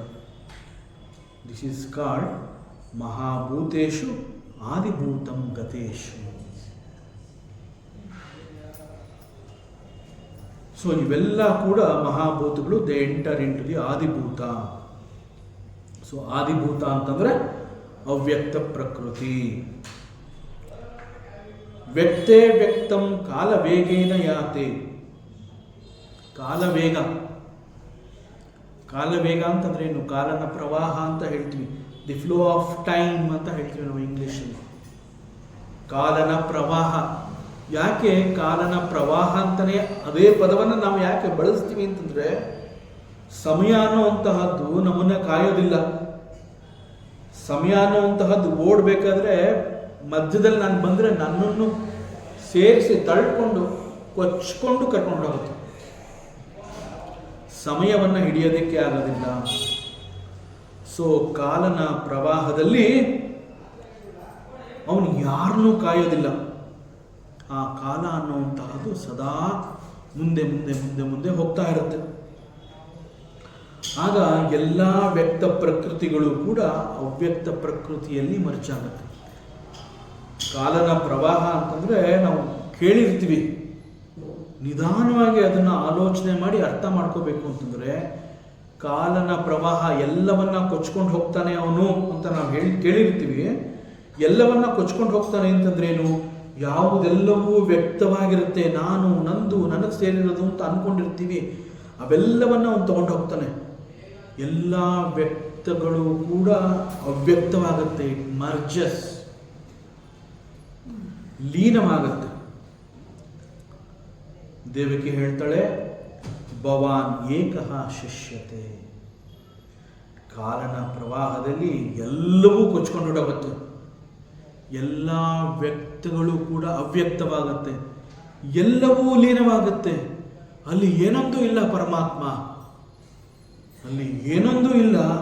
ಆದರೆ ಭವಾನ್ ಏಕಃ ಶಿಷ್ಯತೆ, ಹೇ ಪರಮಾತ್ಮ ನೀನೊಬ್ಬ ಉಳ್ಕೊಂಡಿರ್ತೀಯ. ಎಷ್ಟು ಚೆನ್ನಾಗಿ ಪ್ರಾರ್ಥನೆ ಮಾಡ್ತಾ ಇದ್ದಾಳೆ, ಸ್ತುತಿ ಮಾಡ್ತಾ ಇದ್ದಾಳೆ ದೇವಿಗೆ. ಎಷ್ಟು ದೊಡ್ಡ ಸತ್ಯವನ್ನ ತೆರೆದಿಡ್ತಾ ಇದ್ದಾಳೆ. ಎಲ್ಲವನ್ನ ಹೇಳಿ ಎಲ್ಲವೂ ಹೋಗುತ್ತೆ ನಿಜ, ಆದರೆ ಪರಮಾತ್ಮ ಅನ್ನುವಂತಹದ್ದು ಶಾಶ್ವತ ಅನ್ನೋದನ್ನು ಅವಳಿಲ್ಲಿ ಹೇಳ್ತಾ ಇದ್ದಾಳೆ. ಸೊ ಭವಾನ್ ಏಕಃ ಶಿಷ್ಯತೆ. ಆಗ ಕೇವಲ ನೀನು ಮಾತ್ರ ಉಳ್ಕೋತೀಯಪ್ಪ. ಪ್ರಳಯದಲ್ಲಿ ಎಲ್ಲವೂ ಲೀನವಾಗಿ ಇನ್ನು ಇಲ್ಲ ಅಂತ ಅಂದಾಗ ಅಲ್ಲಿ ಉಳ್ಕೊಳ್ಳುವಂತಹದ್ದು ಹೇ ಭಗವಾನ್, ಅದು ನೀನು ಮಾತ್ರ. ಯು ಅಲೋನ್, ಭವಾನ್ ಏಕಃ, ನೀನು ಮಾತ್ರ ಉಳ್ಕೋತೀಯಪ್ಪ, ಇನ್ಯಾರೂ ಅಲ್ಲಿ ಉಳ್ಕೊಳ್ಳೋದಕ್ಕೆ ಸಾಧ್ಯ ಇಲ್ಲ. ಆದ್ದರಿಂದ ಪರಮಾತ್ಮ ಎಲ್ಲವೂ ಲೀನವಾದ ನಂತರ ಕೂಡ ನೀನೊಬ್ಬ ಇಲ್ಲಿ ಉಳ್ಕೊಳ್ಳೋದ್ರಿಂದ ನಿನ್ನನ್ನು ಶೇಷ ಅಂತ ಕರೀತೀವಪ್ಪ. ಶೇಷ ಅಂತಂದರೆ ಒಂದು ಸ್ವಲ್ಪ ಉಳ್ಕೊಂಡಿದೆ ಅನ್ನೋ ಅರ್ಥ. ಸೊ ಶೇಷ ಅನ್ನೋ ಹೆಸರಿನಿಂದ ನಿನ್ನನ್ನು ಯಾಕೆ ಕರಿತೀವಿ ಅಂತಂದರೆ, ಎಲ್ಲವೂ ಲೀನವಾದ ನಂತರ ಉಳ್ಕೊಳ್ಳುವಂತಹದ್ದು ನೀನು ಮಾತ್ರ.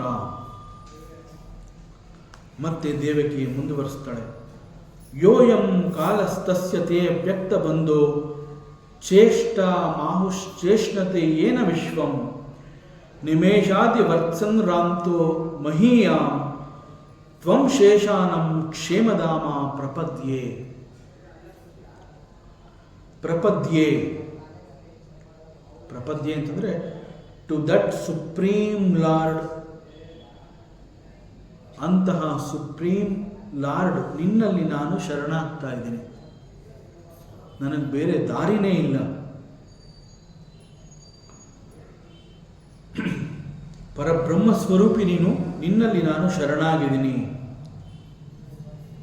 ಯಾಕೆ ನಾನು ನಿನ್ನಲ್ಲಿ ಶರಣಾಗಿದ್ದೀನಿ? ಯಹ ಅಯಂ ಕಾಲಃ, ಯಾರನ್ನ ನಾನು ಕಾಲಪುರುಷ ಅಂತ ಇಲ್ಲಿ ಕರೀತಾ ಇದ್ದೆ, ಅದು ಯಾರು ಅಂತಂದ್ರೆ, ಮಹಾಪ್ರಳಯದಲ್ಲಿ ಎಲ್ಲವೂ ಲೀನವಾಗಿರುತ್ತೆ, ಎಲ್ಲವೂ ನಾಶವಾಗುತ್ತೆ, ಅಲ್ಲಿ ಯಾರೂ ಕೂಡ ಉಳ್ಕೊಳ್ಳೋದಕ್ಕೆ ಸಾಧ್ಯವೇ ಇಲ್ಲ. ಯಾರು ಉಳ್ಕೊಳ್ಳದೆ ಹೋದರೂ ಕೂಡ ದಿಸ್ ಕಾಲ ಹಿ ಸರ್ವೈವ್ಸ್. ಈ ಕಾಲರೂಪಿ ಭಗವಂತ ಅವನು ಉಳ್ಕೊಂಡಿರ್ತಾನೆ. ದಟ್ ಕಾಲ ಅವನು ಇರ್ತಾನಲ್ಲ, ದಟ್ ಕಾಲ ಮೀನ್ಸ್ ನಾವೇನು ಸಮಯ ಅಂತ ಹೇಳ್ತೀವಿ, ಆ ಕಾಲರೂಪಿ ಭಗವಂತ ದಟ್ ಈಸ್ ಯು, ನೀನು. ಮತ್ತು ಈ ಕಾಲರೂಪಿ ಭಗವಂತ ಎಷ್ಟು ಗ್ರೇಟ್ ಅಂತಂದ್ರೆ, ಚೇಷ್ಟತೆ ಏನ ವಿಶ್ವಂ, ಇಡೀ ವಿಶ್ವ ಈ ಕಾಲನ ಹಿಡಿತಕ್ಕೆ ಸಿಕ್ಕಿ ಕಾಲರೂಪಿ ಭಗವಂತ ಏನು ಹೇಳ್ತಾನೆ ಆ ರೀತಿಯಲ್ಲಿ ವಿಶ್ವ ಕುಣಿಯತ್ತೆ, ಇಡೀ ಪ್ರಪಂಚ ಕುಣಿಯತ್ತೆ. ಪ್ರಪಂಚ ಯಾರ ಮಾತಿನಂತೆ ಇಲ್ಲಿ ನಡೀತಾ ಇದೆ? ಭಗವಂತನ ಮಾತಿನಂತೆ ನಡೀತಾ ಇದೆ. ನಾವೆಲ್ಲ ಅಂತೀವಿ ಐ ರೂಲ್ ದ ವರ್ಲ್ಡ್ ಅಂತ ಹೇಳ್ತೀವಿ, ಬೇಕಾದ್ರೆ ಅಹಂಕಾರ ಅದು. ಆದರೆ ಕಾಲರೂಪಿ ಭಗವಂತ ನಿನ್ನ ಕಾರಣದಿಂದ ಇಡೀ ವಿಶ್ವ ಚೇಷ್ಟತ, ಅದು ನಿನ್ನ ಕಾರಣದಿಂದ, ಅದು ನಿನ್ನ ಹಿಡಿತಕ್ಕೆ ಸಿಕ್ಕಿ ನೀ ಹೇಳಿದಂತೆ ಅದು ಕೇಳ್ತಾ ಇದೆ, ನೀ ಕುಣಿಸ್ದಂಗೆ ಅದು ಕುಣಿತಾ ಇದೆ. ವಿಶ್ವದಲ್ಲಿ ನಡೆಯುವಂತಹ ಅನೇಕ ಚಟುವಟಿಕೆಗಳು, ಅದು ಏನೇ ಚಟುವಟಿಕೆಗಳಾಗಲಿ, ಆ ಎಲ್ಲ ಚಟುವಟಿಕೆಗಳು it happens as per the instructions of the ಕಾಲ. ಹೀಗೆ ಹೇಳಿದಾಗ ಪ್ರಪಂಚದಲ್ಲಿ ಅನೇಕಗಳು ನಡೆಯುವಂತಹ ಎಲ್ಲವುಗಳಿಗೆ ಈ ಕಾಲರೂಪಿ ಭಗವಂತ ಕಾರಣ, ಅವನು ಎಣಿಸಿದಂತೆ ಇಲ್ಲಿ ನಡೀತಾ ಇದೆ ಅಂತ ಹೇಳಿದಾಗ ನಮ್ಮಲ್ಲಿ ಬರುವಂತಹ ಮೊಟ್ಟ ಮೊದಲ ಸಂಶಯ, ಅನೇಕ ಒಳ್ಳೊಳ್ಳೆ ಕೆಲಸಗಳು ನಡೆದಾಗ ಇದು ಭಗವಂತನ ಅನುಗ್ರಹ, ಅವನು ಹೇಳಿದಂಗೆ ಇದೆಲ್ಲ ಆಗ್ತಾ ಇದೆ, ಭಗವಂತ ಎಣಿಸಿದಂತೆ ಇದು. ತೃಣಮಪಿ ನ ಚಲತೆ ತೇನ ವಿನ. ಒಂದು ಹುಲ್ಲು ಗರಿಕೆ ಅಲ್ಲಾಡಬೇಕು ಅಂತಂದ್ರೆ you have to give permission. So you are such a powerful ಭಗವಂತ. ಅಂಥದ್ರಲ್ಲಿ ನಿನ್ನ ಹಿಡಿತಕ್ಕೆ ಸಿಕ್ಕಿರುವಂತಹ ಈ ಪ್ರಪಂಚ ನೀ ಎಣಿಸಿದಂತೆ ಅದು ಕುಣಿತಾ ಇದೆ, ಎಲ್ಲ ಚಟುವಟಿಕೆಗಳಿಗೆ ನೀನು ಕಾರಣ ಅಂತಂದರೆ ಇಲ್ಲಿ ಅನೇಕಗಳು ನಡೀತಾ ಇದೆ. ಆ ಅನೇಕಗಳು ನಡೆದಾಗ ಅವುಗಳನ್ನು ನಾವು ಎರಡು ವಿಭಾಗ ಮಾಡ್ತೀವಿ. ನಡೆಯುವಂತಹ ಚಟುವಟಿಕೆಗಳನ್ನು ನಾವೇನು ಮಾಡ್ತೀವಿ, ಗುರುತಿಸೋ ಪ್ರಯತ್ನವನ್ನು ಮಾಡ್ತೀವಿ. ಪ್ರಪಂಚದಲ್ಲಿ ಅನೇಕಗಳು ನಡೆಯುತ್ತೆ. ಆ ಅನೇಕಗಳನ್ನು ನಡೆದಾಗ ಅವುಗಳನ್ನು ನೋಡಿ ನಾವು ಅವುಗಳನ್ನು ಎರಡು ವಿಭಾಗ ಮಾಡ್ತೀವಿ. ಇದು ಒಳ್ಳೆಯದು, ಇದು ಕೆಟ್ಟದು. ಒಳ್ಳೆಯದು ನಡೆದಾಗ ಭಗವಂತ ನಿನ್ನ ಅನುಗ್ರಹದಿಂದ ಅಂತ ಹೇಳಿ ಬಹಳ ಖುಷಿ ಪಡ್ತೀವಿ. ಮತ್ತೊಂದು ಅಹಿತಕರ ಘಟನೆ ನಡೆದಾಗ ಯಾಕೆ ಮಾಡ್ದ ಭಗವಂತ ಇದನ್ನ? ಹಾಗಾದ್ರೆ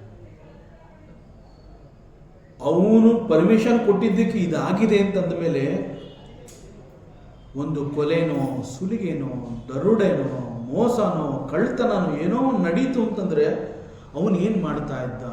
ಬಿಕಾಸ್ ಇದನ್ನು ಎಕ್ಸ್ಪ್ಲೇನ್ ಮಾಡಬೇಕು ಅಂತಂದರೆ we have to go back to the karma theory. ಅವರವರ ಕರ್ಮಕ್ಕೆ ತಕ್ಕಂತೆ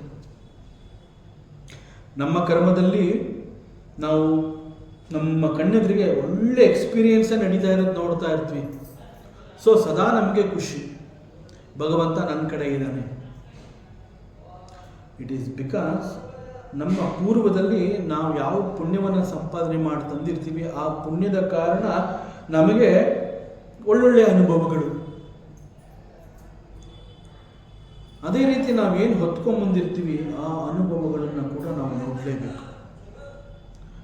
ಅದನ್ನು ಇಲ್ಲಿ ಹೇಳ್ತಾ ಇದ್ದಾಳೆ ದೇವಕಿ. ಇಡೀ ವಿಶ್ವ ಇಷ್ಟೊಂದು ಚಟುವಟಿಕೆಯಿಂದ ಕೂಡಿರೋದಕ್ಕೆ ನೀನೇ ಕಾರಣ. ಎಲ್ಲ ಚಟುವಟಿಕೆಗಳಿಗೆ ಪರಮಾತ್ಮ ಕಾಲರೂಪಿ ಭಗವಂತ ನಿನ್ನ ಕಾರಣದಿಂದ ಇಲ್ಲಿ ಈ ಎಲ್ಲ ಚಟುವಟಿಕೆಗಳು ಕೂಡ ನಡೀತಾ ಇದೆ. ಸೊ ಎಲ್ಲ ಚಟುವಟಿಕೆಗಳು ಕೂಡ ಸುಸೂತ್ರವಾಗಿ ಒಂದೂ ತಪ್ಪದಂತೆ, ಅದು ಒಳ್ಳೆಯದೋ ಕೆಟ್ಟದೋ, ಪ್ರವಾಹ ಬಂದು ಹಳ್ಳಿನೇ ಕೊಚ್ಕೊಂಡು ಹೋಗಿರುತ್ತೆ, ಒಟ್ಟಿನಲ್ಲಿ ಒಂದೂ ತಪ್ಪದಂತೆ ಎಲ್ಲವೂ ಸುಸೂತ್ರವಾಗಿ ಅದೆಲ್ಲ ಆಗೋದಕ್ಕೆ ಕಾರಣ ಏನು ಅಂತಂದರೆ ಕಾಲರೂಪಿ ಭಗವಂತ. It is you alone.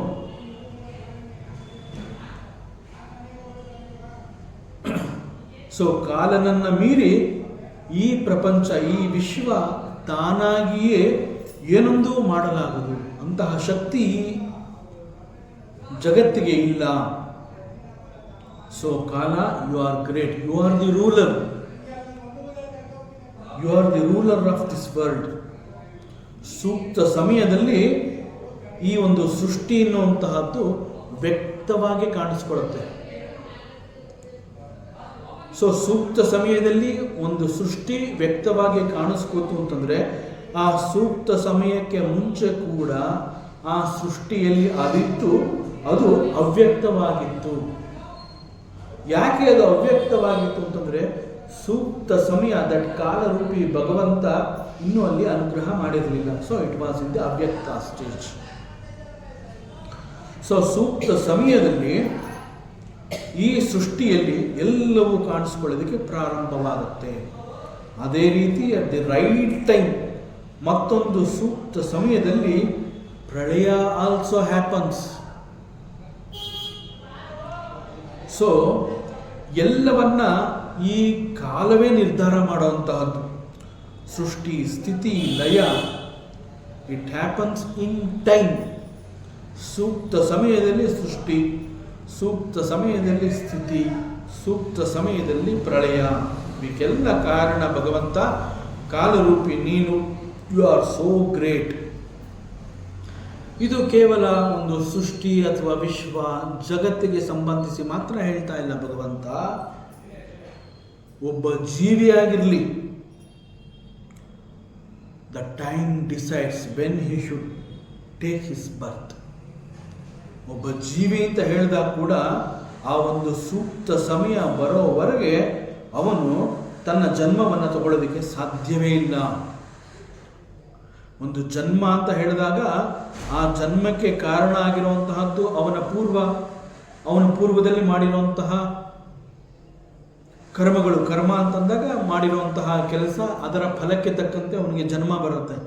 ಆದರೆ ಪೂರ್ವದಲ್ಲಿ ಮಾಡಿರುವಂತಹ ಕರ್ಮಕ್ಕೆ ಜನ್ಮ ಸಿಗತ್ತೆ ಅನ್ನೋದು ಗ್ಯಾರಂಟಿ ಆದರೂ ಕೂಡ ಆ ಜನ್ಮ ಯಾವಾಗ ಆಗಬೇಕು ಅನ್ನುವಂತಹದನ್ನ ಯು ಡಿಸೈಡ್. ನೀನು ಡಿಸೈಡ್ ಮಾಡಿದಾಗ ಈ ಸೃಷ್ಟಿಗೆ ಜೀವಿಯಾಗಿ ಬರ್ತಾನೆ. ಎಷ್ಟು ಸಮಯ ಇಲ್ಲಿ ಇರಬೇಕು, ಯು ವಿಲ್ ಡಿಸೈಡ್ ದಟ್. ಮತ್ತು ಹೇಗೆ ಪ್ರಳಯ ಅಂತ ಹೇಳಿ ಸೂಕ್ತ ಸಮಯದಲ್ಲಿ ಎಲ್ಲವೂ ಲೀನವಾಗೋ ಹಾಗೆ ನೀನು ಮಾಡ್ತೀಯ, ಅದೇ ರೀತಿ ನೀನೇ ಸೂಕ್ತ ಸಮಯದಲ್ಲಿ ಜೀವಿ ಇಲ್ಲಿಗೆ ಬರೋ ಹಾಗೆ ಮಾಡಿದೀಯಾ.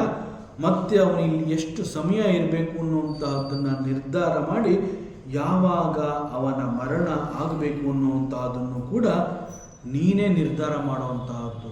So you are such a powerful ಕಾಲರೂಪಿ ಭಗವಂತ, ಅಂಡ್ ಯು ಆರ್ ದಟ್. ಒಂದು ನಿಮಿಷ ನಾನು ಮುಂಚೆ ಬರ್ತೀನಿ ಅಂತ ಅವನು ಹೇಳಿದ್ರು ಕೂಡ ಯು ವಿಲ್ ನಾಟ್ ಅಲೋ. ಆ ಸೂಕ್ತ ಸಮಯದಲ್ಲಿ ಮಾತ್ರ ಅವನಿಗೆ ಜನ್ಮ ಅನ್ನುವಂತಹದ್ದು ಸಿಗತ್ತೆ. ಜನ್ಮ ಸಿಕ್ಕ ನಂತರದಲ್ಲಿ ಇನ್ನು ಒಂದು ಕ್ಷಣ ನಾ ಇಲ್ಲಿದ್ದು ಇದೊಂದು ಕೆಲಸವನ್ನು ಪೂರೈಸ್ತೀನಿ ಅಂತ ಅವನು ಕೇಳಿಕೊಂಡ್ರು you will not give the permission. ಒಂದು ಅಗಳ ಅನ್ನ ನನ್ನ ಋಣದ ಭಾಗದಲ್ಲಿದೆ ಅಂತಂದ್ರೆ ಅದು ತಿನ್ನೋವರೆಗೂ ಪ್ರಾಣ ಹೋಗೋದಿಲ್ಲ. ಇನ್ನು ಒಂದು ಅಗಳು ನನಗೆ ಸಿಗಬಾರದು, ಪ್ರಾಣ ಹೋಗಲೇಬೇಕು. ಇಡೀ ವಿಶ್ವವು ಹೇಗೆ ನಿನ್ನ ಹಿಡಿತದಲ್ಲಿದೆ, ಜೀವಿಯ ಗತಿ ಕೂಡ ಅದೇ ಥರ ಅಪ್ಪ. You are such a powerful ಕಾಲರೂಪಿ ಭಗವಂತ. ಅವನ ಲೈಫ್ ಫಂಕ್ಷನ್ಸು, ಅವನ ಲೈಫ್ ಸ್ಟೈಲು ಎಲ್ಲವನ್ನ ನೀನೇ ಡಿಸೈಡ್ ಮಾಡೋದು. ಕಾಲನ ಮಹಿಮೆ ಮತ್ತು ಶಕ್ತಿ ಅಂತಂದರೆ ಅವೆಲ್ಲ ನಾವು ಕರ್ಮ ಅಂತ ಏನು ಹೇಳ್ತೀವಿ, ಆ ಕರ್ಮ ಅನ್ನುವಂತಹದ್ದು ಕೂಡ ಪ್ರಾರಂಭದಲ್ಲಿ ಅದು ಬೀಜ ರೂಪದಲ್ಲಿರುತ್ತೆ. ಸೀಡ್ ಫಾರ್ಮ್ ಅಂತ ಹೇಳ್ತೀವಿ. ಸೀಡ್ ಫಾರ್ಮ್ ಅಂತಂದರೆ ಅದು ದಟ್ ಈಸ್ ಅವ್ಯಕ್ತ, ಏನೂ ಗೊತ್ತಾಗೋದಿಲ್ಲ. ಈಗ ದೊಡ್ಡ ಆಲದ ಮರ ನೋಡ್ತೀವಿ, 500 ವರ್ಷ 700 ವರ್ಷದ್ದು, ಇಡೀ 3 ಎಕರೆಯನ್ನು ಕವರ್ ಮಾಡಿಕೊಂಡಿದೆ ಈ ಆಲದ ಮರ ಅಂತ ನಾವು ಹೇಳ್ತೀವಿ. ಈ ಆಲದ ಮರ ಇಷ್ಟು ಬೃಹತ್ತಾಗಿ ಬೆಳೆಯುವುದಕ್ಕಿಂತ ಮುಂಚೆ it was in the seed form. So ಈ ಕರ್ಮ ಅನ್ನುವಂತಹದ್ದು ಪ್ರಾರಂಭದಲ್ಲಿ ಸೀಡ್ ಫಾರ್ಮ್ ಅಲ್ಲಿ ಇರುತ್ತೆ, ಬೀಜ ರೂಪದಲ್ಲಿರುತ್ತೆ.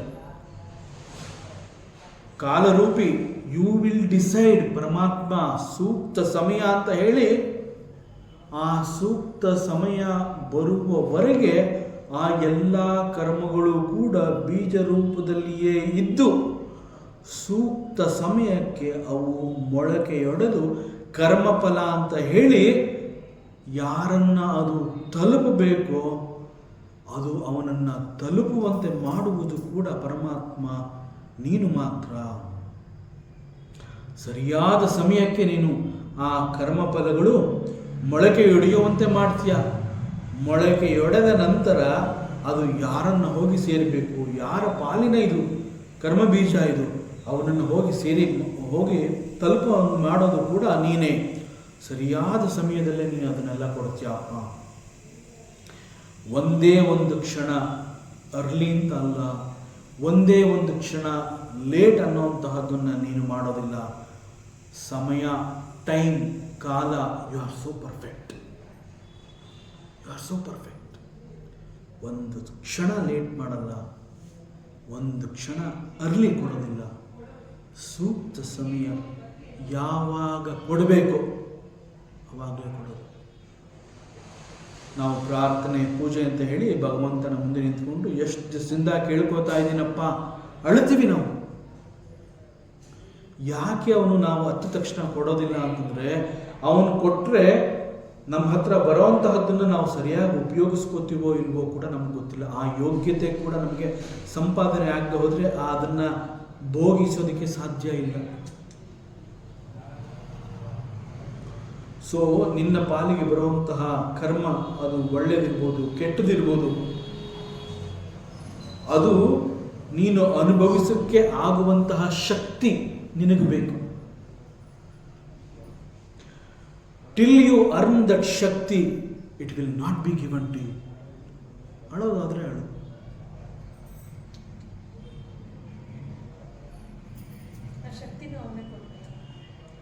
ಅದಕ್ಕೆ ನಾವು ಮತ್ತೆ ಕರ್ಮ ಮಾಡಬೇಕು. ಕರ್ಮ ಮಾಡದೆ ಇರೋಕ್ಕಾಗದೇ ಇಲ್ಲ. ದಟ್ ಈಸ್ ದಿ ಕರ್ಮಯೋಗದಲ್ಲಿ ಅದನ್ನೇ ಭಗವಂತ ಹೇಳೋದು. ನನ್ನ ಪ್ರಯತ್ನ I have to do it. ಅದಕ್ಕೆ ನಾನು ಸುಮ್ಮನೆ ಕೂತ್ಕೊಳ್ಳೇಬಾರದು. Why guru is required, why I have to do karma, because ನನ್ನ ಪ್ರಯತ್ನ ಇರಲೇಬೇಕು, ನಾನು ಕೇಳ್ಕೊಳ್ಳೇಬೇಕು. ಮಗು ಹತ್ರನೇ ತಾಯಿ ಹಾಲು ಕೊಡ್ತಾಳೆ ಅಂತ ಹೇಗಿದೆ, ಅದೇ ರೀತಿ ನಾನು ಪ್ರಾರ್ಥನೆ ಮಾಡ್ತಾ ಇದ್ದೀನಿ ಅಂತಂದಾಗ ನನ್ನ ಪ್ರಾರ್ಥನೆಯ ತೀವ್ರ ಗತಿಯನ್ನು ಪರಮಾತ್ಮ ತಿಳಿದು ನನಗೆ ಶಕ್ತಿಯನ್ನು ಕೂಡ ಅವನೇ ಕೊಡ್ತಾನೆ. ಆದರೆ ಯಾವಾಗ ಕೊಡ್ತಾನೆ ಅನ್ನೋದು ಈಸ್ ದಿ ಸೂಕ್ತ ಸಮಯ. ಅದು ಪುಣ್ಯ, ಪ್ರೀವಿಯಸ್ ಪುಣ್ಯ. ಕೇಳದೆ ಹೋದರೂ ಬರುವಂತಹದ್ದು ಪ್ರೀವಿಯಸ್ ಪುಣ್ಯ. ಕೇಳಿ ಬರದೇ ಇರುವಂತಹದ್ದು. So you are such a ಕಾಲರೂಪಿ ಭಗವಂತ. ಹೀಗೆ ಪರಮಾತ್ಮನ ಆ ಕಾಲನ ಮಹಿಮೆಯನ್ನು ದೇವಕಿ ಹೇಳ್ತಾ ಇದ್ದಾಳೆ. ದಟ್ ಈಸ್ ಯುವರ್ ಲೀಲಾ ಹೇ ಭಗವಂತ. ಸಮಯ, ಕಾಲ ಅಂತ ಹೇಳಿ ಕರೆಯೋದು ಸಣ್ಣ ಸಮಯ ಕೂಡ ಆಗಿರಬಹುದು. ಸಮಯ ಅಂತಂದರೆ ಅದು ಹೀಗೆ ಇಷ್ಟೇ ಅಂತ ಅದನ್ನು ಮೆಜರ್ ಮಾಡೋಕ್ಕೆ ಆಗೋದಿಲ್ಲ. ಸಮಯ ಅಂತ ಹೇಳಿದಾಗ ಒಂದು ಕ್ಷಣ ಅಂತ ಹೇಳ್ತೀವಿ, ಹೇರ್ ಲೈನ್ ಅಂತ ಹೇಳ್ತೀವಿ, ಒಂದು ಕೂದಲೆಳೆ ಅಂತರ ಅಂತೆಲ್ಲ ಹೇಳ್ತೀವಿ, ಫ್ರ್ಯಾಕ್ಷನ್ ಆಫ್ ಸೆಕೆಂಡ್ ಅಂತ ಹೇಳ್ತೀವಿ. ಸೊ ಸಮಯ ಅಂತ ಹೇಳಿದಾಗ ಅತ್ಯಂತ ಸಣ್ಣ ಸಮಯದಿಂದ ಹಿಡಿದು ಅತೀ ದೊಡ್ಡ ಸಮಯ, ದ ಬಿಗ್ಗೆಸ್ಟ್ ಯೂನಿಟ್ ಅಂತ ನಾವೇನು ಹೇಳ್ತೀವಿ, ಅವೆಲ್ಲವೂ ಕೂಡ ಈ ಸಮಯ ಅಂತ ಹೇಳಿದಾಗ ಅಲ್ಲಿರುತ್ತೆ. ಸಮಯದ ಅವಧಿ ಅಂತ ಕರಿತೀವಿ ಇದನ್ನು. ಸೊ ಒಂದು ಸಣ್ಣ ಕ್ಷಣದ ಅವಧಿಯಿಂದ ಹಿಡಿದು ಬಹಳ ದೀರ್ಘವಾದ ದೊಡ್ಡ ಸಮಯ ಅನ್ನುವಂತಹ ಅಲ್ಲಿಯವರೆಗೂ ಕೂಡ ನಮ್ಮ ಊಹೆಗೆ ಸಿಗದಷ್ಟು ಬಹಳ ದೀರ್ಘವಾದ ಸಮಯದವರೆಗೂ ಕೂಡ ಈ ಕಾಲ ಅನ್ನುವಂತಹದ್ದು ತನ್ನ ವ್ಯಾಪ್ತಿಯನ್ನು ಹೊಂದಿರ್ತಾನೆ. ನಿಮೇಷಾದೀರ್ ವತ್ಸರಾಂತೋ ಮಹೀಯಾಂ, smallest unit to the largest unit. ಕಾಲ ಅಥವಾ ಸಮಯ ಅಂತಂದಾಗ ಒಂದು ಸಣ್ಣ ಅವಧಿಯಿಂದ ಹಿಡಿದು ಒಂದು ದೊಡ್ಡ ದೀರ್ಘವಾದ ಅವಧಿಯವರೆಗೆ ಕಾಲನ ವಿಸ್ತಾರ ಇರುತ್ತೆ. ಸ್ಮಾಲೆಸ್ಟ್ ಯೂನಿಟ್, ಒಂದು ಸಣ್ಣ ಪ್ರಮಾಣದ ಸಮಯ ಅಂತಂದರೆ ಬಹುಶಃ ಅದು ನಮ್ಮ ಕಲ್ಪನೆಗೆ ಸಿಗುವಂತಹದ್ದು ಕೂಡ ಬಹಳ ಕಷ್ಟ ಆಗೋದು. ಫ್ರ್ಯಾಕ್ಷನ್ ಆಫ್ ಸೆಕೆಂಡ್ ಅಂತ ನಾವು ಬಾಯಲ್ಲಿ ಹೇಳ್ತೀವಿ. ಆ ಫ್ರ್ಯಾಕ್ಷನ್ ಆಫ್ ಸೆಕೆಂಡ್ ಅನ್ನುವಂತಹದನ್ನು ಹೇಳೋದಕ್ಕೆ ಚಂದ, ಬಟ್ ಅದನ್ನು ನಾವು ಊಹೆ ಮಾಡ್ಕೋತೀವಿ ಅಂತಂದರೆ ನಮ್ಮ ಕಲ್ಪನೆಗೆ ಅದು ಸಿಗದೇ ಇರುವಂತಹ ಚಾನ್ಸಸ್ ಕೂಡ ಇದೆ. ಸೊ ಅತಿ ಸಣ್ಣ ಅಂತಂದರೆ ಏನು, ಹಾಗಾದರೆ ಹೇಗೆ ಅರ್ಥ ಮಾಡ್ಕೋಬಹುದು? ನನ್ನ ಊಹೆಗೆ ಅದು ಸಿಗೋದಿಲ್ಲ ಅಂತಂದರೆ ಅದನ್ನು ನಾನು ಅನುಭವಿಸ್ಬೇಕು, ನಾನು ಅರ್ಥ ಮಾಡ್ಕೋಬೇಕು. ಅದಕ್ಕೆ ವೇದಾಂತ ಏನು ಹೇಳುತ್ತೆ ಅಂತಂದರೆ, ಯಾವುದೇ ಒಂದು ವಸ್ತು ಅಂತ ಹೇಳಿದಾಗ ಆ ಒಂದು ವಸ್ತುವಿನ ಮೇಲೆ ಸೂರ್ಯನ ಕಿರಣ ಬಿದ್ದ ಕಾರಣದಿಂದ ಆ ವಸ್ತುವನ್ನು ನಾವು ನೋಡೋದಕ್ಕೆ ಸಾಧ್ಯ. ಒಂದು ವಸ್ತು ಇದೆ, ಅದು ದೊಡ್ಡದಿರಬಹುದು, ಸಣ್ಣದಿರಬಹುದು, ಬಹಳ ಚಿಕ್ಕದಿರಬಹುದು, ಬಹಳ ಸೂಕ್ಷ್ಮವಾಗಿರಬಹುದು. ಅಂತಹದ್ದನ್ನು I am able to see ಅಂತಂದರೆ ಅಲ್ಲಿ ಸೂರ್ಯನ ಬೆಳಕು ಅದರ ಮೇಲೆ ಬಿದ್ದಿರಬೇಕು. ಸೊ ಸೂರ್ಯನ ಬೆಳಕು ಅಥವಾ ಸೂರ್ಯನ ರಶ್ಮಿ, ಸೂರ್ಯ ಹುಟ್ಟಿದಾನೆ ಅಂದ ತಕ್ಷಣ ಏಕಕಾಲದಲ್ಲಿ ಅದು ಎಲ್ಲ ಕಡೆ ಹರಡುತ್ತೆ. ಬೆಳಗ್ಗೆ ಆಯಿತು ಅಂತಂದರೆ ಫಸ್ಟ್ ಕ್ರಾಸ್ಗಾಗಿದೆಯಾ, ಸೆಕೆಂಡ್ ಕ್ರಾಸ್ಗಾಗಿದೆಯಾ, ಥರ್ಡ್ ಕ್ರಾಸ್ಗಾಗಿದೆಯಾ ಹುಡುಕೋ ಅವಶ್ಯಕತೆನೇ ಇಲ್ಲ. ಸೂರ್ಯ ಹುಟ್ಟಿದಾನೆ, ಬೆಳಗಾಯಿತು ಅಂತಂದರೆ ಎಲ್ಲ ಕಡೆ ಸೂರ್ಯನ ಪ್ರಕಾಶ, ಸೂರ್ಯನ ರಶ್ಮಿ ಅಂತಂದರೆ ಅದು ಒನ್ ಟೈಮಲ್ಲಿ ಇಟ್ ಸ್ಪ್ರೆಡ್ಸ್. ಸೊ ಇಂತಹ ಒಂದು ಸೂರ್ಯನ ಕಿರಣ ಒಂದು ಕ್ಷಣದಲ್ಲಿ ಅದು ಬಂದು ಭೂಮಿಯನ್ನು ತಲುಪುತ್ತೆ ಮತ್ತು ಅದು ಎಲ್ಲವುಗಳ ಮೇಲೆ ತನ್ನ ಬೆಳಕನ್ನು ಚೆಲ್ಲುತ್ತೆ. ಅದು ಎಷ್ಟು ದೊಡ್ಡದಿರಬಹುದು, ಎಷ್ಟು ಚಿಕ್ಕದಿರಬಹುದು, ಅದು ಹೇಗೆ ಇದ್ರೂ ಕೂಡ ಬಹಳ ಫಾಸ್ಟಾಗಿ ಆ ಸೂರ್ಯನ ರಶ್ಮಿ ಅಥವಾ ಸೂರ್ಯನ ಕಿರಣ ಅನ್ನುವಂತಹದ್ದು ಆ ಒಂದು ಆಬ್ಜೆಕ್ಟ್, ಒಂದು ಪಾರ್ಟಿಕಲ್ ಅಥವಾ ಒಂದು ವಸ್ತುವಿನ ಮೇಲೆ ಬೀಳುತ್ತೆ. ಒಂದು ಸಣ್ಣ ಪ್ರಮಾಣ, ಒಂದು ಸಣ್ಣ ವಸ್ತುವಿನ ಮೇಲೆ ಕೂಡ ಈ ಸೂರ್ಯನ ಕಿರಣ ಬಿದ್ದರೆ ಮಾತ್ರ ಅದು ಅಲ್ಲಿದೆ ಅನ್ನುವಂತಹದ್ದು ಗೊತ್ತಾಗುತ್ತೆ. ಸೊ ಒಂದು ಸಣ್ಣ ವಸ್ತುವಿನ ಮೇಲೆ ಸೂರ್ಯನ ಕಿರಣ ಅಥವಾ ದೊಡ್ಡ ವಸ್ತುವಿನ ಮೇಲೆ ಸೂರ್ಯನ ಕಿರಣ ಏಕಕಾಲದಲ್ಲಿ ಸೂರ್ಯನ ಕಿರಣ ಎಲ್ಲ ಕಡೆ ಹರಡತ್ತೆ ಅಂತಂದ್ರೂ ದೊಡ್ಡ ವಸ್ತುವನ್ನು ನೋಡೋದಕ್ಕೆ ನಾವು ತುಂಬ ಟೈಮ್ ತಗೋತೀವಿ. ಆದರೆ ಒಂದು ಸಣ್ಣ ವಸ್ತುವಿನ ಮೇಲೆ ಆ ಕ್ಷಣದಲ್ಲಿ ಅದು ನಮಗೆ ಗೋಚರಕ್ಕೆ ಬರುತ್ತೆ. ಆ ಒಂದು ಕ್ಷಣದಲ್ಲಿ ಗೋಚರಕ್ಕೆ ಬರುವಷ್ಟು ಸೂಕ್ಷ್ಮವಾದ ಸಣ್ಣದಾದ ಒಂದು ವಸ್ತುವಿನ ಮೇಲೆ ಸೂರ್ಯನ ರಶ್ಮಿ ಬಿದ್ದು ಅದು ನಮಗೆ ಗೋಚರವಾಗುತ್ತೆ ಅನ್ನೋದಕ್ಕೆ ಎಷ್ಟು ಸಮಯ ಬೇಕೋ ದಟ್ ಸ್ಮಾಲ್ ಸಮಯ is called the smallest unit. Vedanta ಈ ರೀತಿ ಅದನ್ನು ಹೇಳುತ್ತೆ. ಸೊ ದ ಸ್ಮಾಲೆಸ್ಟ್ ಪಾರ್ಟಿಕಲ್ ಅಂತಂದರೆ ಅದನ್ನು ನಾವು ಪರಮಾಣು ಅಂತ ಕೂಡ ಹೇಳ್ತೀವಿ. ಅಣು ಅಂತಂದರೆ ಬಹಳ ಚಿಕ್ಕದು, ಬಹಳ ಚಿಕ್ಕದನ್ನು ಅಣು ಅಂತ ಹೇಳ್ತೀವಿ. ಸೊ ಅಣು can be seen, felt, or ಅದನ್ನು ಅರ್ಥ ಮಾಡ್ಕೋಬಹುದು, ಏನು ಬೇಕಾದ್ರೂ ಮಾಡ್ಕೋಬಹುದು. ಪರಮಾಣು ಅಂತ ಹೇಳಿದಾಗ ಆ ಅಣುವಿನ ಯಾವುದನ್ನು ನಾವು ಸೂಕ್ಷ್ಮ ಅಂತ ಹೇಳ್ತೀವಿ ಅದಕ್ಕಿಂತ ಮತ್ತಷ್ಟು ಸೂಕ್ಷ್ಮವಾಗಿರುವಂತಹದನ್ನು ಪರಮಾಣು ಅಂತ ಹೇಳ್ತೀವಿ. ಸೊ ಅಣುವನ್ನು ಡಿವೈಡ್ ಮಾಡಿದಾಗ ಪರಮಾಣು ಅನ್ನುವಂತಹದ್ದು, ಪರಮಾಣು cannot be divided, that is the smallest unit. ಸಾಧ್ಯವೇ ಇಲ್ಲ ಅಂತಂದಾಗ ಅದನ್ನು ಈ ರೀತಿ ಅಣು ಅಥವಾ ಪರಮಾಣು ಅಂತ ಕರಿಬಹುದು. ಸೊ ಒಂದು ವೇಳೆ ಅಣು ಅಥವಾ ಪರಮಾಣುವನ್ನು ಮತ್ತೆ ಚಿಕ್ಕದು ಮಾಡೋದಕ್ಕೆ ಸಾಧ್ಯ ಇಲ್ಲ ಅಂತ ಹೇಳಿ ಅದು ನಮ್ಮ ಗೋಚರಕ್ಕೆ ಸಿಕ್ಕಿದೆ ಅಂತಂದಾಗ ಅಷ್ಟು ಸಣ್ಣದು ಗೋಚರಕ್ಕೆ ಸಿಗುವುದಕ್ಕೆ ಸೂರ್ಯನ ರಶ್ಮಿ, ಸೂರ್ಯನ ಕಿರಣ ಎಷ್ಟು ಫಾಸ್ಟಾಗಿ ಅದು ಅಲ್ಲಿ ಬಂದ ತಕ್ಷಣ ನಮಗೆ ಗೊತ್ತಾಯಿತು. ಆ ಕ್ಷಣವನ್ನು ನಾವು ಯಾವ ರೀತಿ ಅರ್ಥ ಮಾಡ್ಕೋತೀವಿ, that is also small unit of the ಕಾಲ. ಸೊ ಪರಮಾಣು ಅಂತ ಹೇಳಿ ಪರಮಾಣುವನ್ನು ಅರ್ಥ ಮಾಡ್ಕೊಳ್ಳೋದಕ್ಕೆ ಪರಮಾಣು ಕಾಲ ಅಂತ ನಾವೇನು ಹೇಳ್ತೀವಿ ಅದನ್ನು ಒಂದು ನಿಮಿಷ ಅಂತ ಹೇಳಿ ಆ ನಿಮಿಷಕ್ಕೆ ಕಂಪೇರ್ ಮಾಡಿದ್ರೆ ನಿಮಿಷ is very very very very ದೀರ್ಘ ಸಮಯ. ಒಂದು ಸಣ್ಣ ಅಣುವಿಗೆ ಕಂಪೇರ್ ಮಾಡಿದ್ರೆ ಒಂದು ನಿಮಿಷ ಅನ್ನುವಂತಹದ್ದು ಬಹಳ ದೊಡ್ಡದು. ಸೊ ಭಾಗವತದಲ್ಲಿ ಇದರ ವರ್ಣನೆ ಇದೆ ಅಂತಂದರೆ ಇಂತಹ ಒಂದು ಸತ್ಯವನ್ನು ನಮ್ಮ ಪ್ರಾಚೀನ ಋಷಿ ಮುನಿಗಳು ಇವನ್ನೆಲ್ಲ ಹೇಗೆ ಅಭ್ಯಾಸ ಮಾಡೋದು ಅಂತಂದರೆ ತಮ್ಮ ದೀರ್ಘ ಧ್ಯಾನದಲ್ಲಿ through meditation they are able to focus on this subject. ನಾವು ಪುರಾಣಗಳಲ್ಲಿ ಓದ್ತೀವಿ, ಋಷಿ ಮುನಿಗಳೆಲ್ಲ ತಪಸ್ಸು ಮಾಡ್ತಾಯಿದ್ರು, ದೀರ್ಘಕಾಲದವರೆಗೆ ಧ್ಯಾನವನ್ನು ಮಾಡ್ತಾಯಿದ್ರು. ಸೊ ಅವ್ರು ಯಾವುದನ್ನು ತಿಳ್ಕೊಳ್ಳೋದಕ್ಕೆ ಇಂತಹ ಒಂದು ಧ್ಯಾನ ತಪಸ್ಸು ಇವನ್ನೆಲ್ಲ ಆಚರಿಸ್ತಾ ಇದ್ರು ಅಂತಂದರೆ ಇಂತಹ ಸೂಕ್ಷ್ಮವಾದ ಸತ್ಯವನ್ನು ಜಗತ್ತಿಗೆ ಕೊಡಬೇಕು ಅವರು.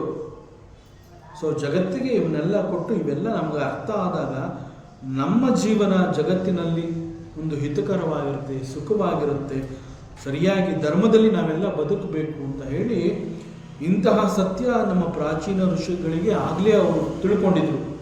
ಹಾಗಾಗಿ ಅವರ ಧ್ಯಾನದಲ್ಲಿ ಸಿಕ್ಕಂತಹ ಈ ಎಲ್ಲ ಸತ್ಯಗಳನ್ನು ಅವರು ನಮಗೆ ಕೊಟ್ಟಿದ್ದಾರೆ. ಸೊ ಇಂತಹ ಒಂದು ಕಾಲನ ಮಹಿಮೆ ಈ ರೀತಿ ಇರುತ್ತೆ. ಅದನ್ನು ಇಲ್ಲಿ ದೇವಕಿ, ಹೇ ಭಗವಾನ್, it is your leela, you are the lord of the time also, ತಂತು ಈಶಾನಾಂ ಕ್ಷೇಮಧಾಮ. ಹೇ ಪರಮಾತ್ಮ, ಧಾಮ ಅಂತಂದರೆ ಪರಮಾತ್ಮ ಪ್ಲೇಸ್, ಅಬೋರ್ಡ್ ಅಂತ ನಾವೇನು ಕರಿತೀವಿ, ದಟ್ ಈಸ್ ಧಾಮ. ಸೊ ಕ್ಷೇಮ ಅಂತಂದರೆ ವೆಲ್ ಬೀಯಿಂಗ್, ಅಲ್ಲಿ ಏನೂ ಕೊರತೆ ಇಲ್ಲ, ದಟ್ ಈಸ್ ಕಾಲ್ಡ್ ಕ್ಷೇಮ. ಮತ್ತೇನೂ ಕೊರತೆ ಇಲ್ಲ ಅನ್ನೋಂತಹದ್ದು ಕ್ಷೇಮ. ಸೊ ಅಂತಹ ಕ್ಷೇಮ ಎಲ್ಲಿ ಅಂತಂದರೆ ದಟ್ ಈಸ್ ಯುವರ್ ಅಬೋರ್ಡ್, ಅದು ನಿನ್ನ ಧಾಮ. ಸೊ ಇಂತಹ ನಿನ್ನ ಆಶ್ರಯಕ್ಕೆ ಬಂದರೆ that is the end of suffering.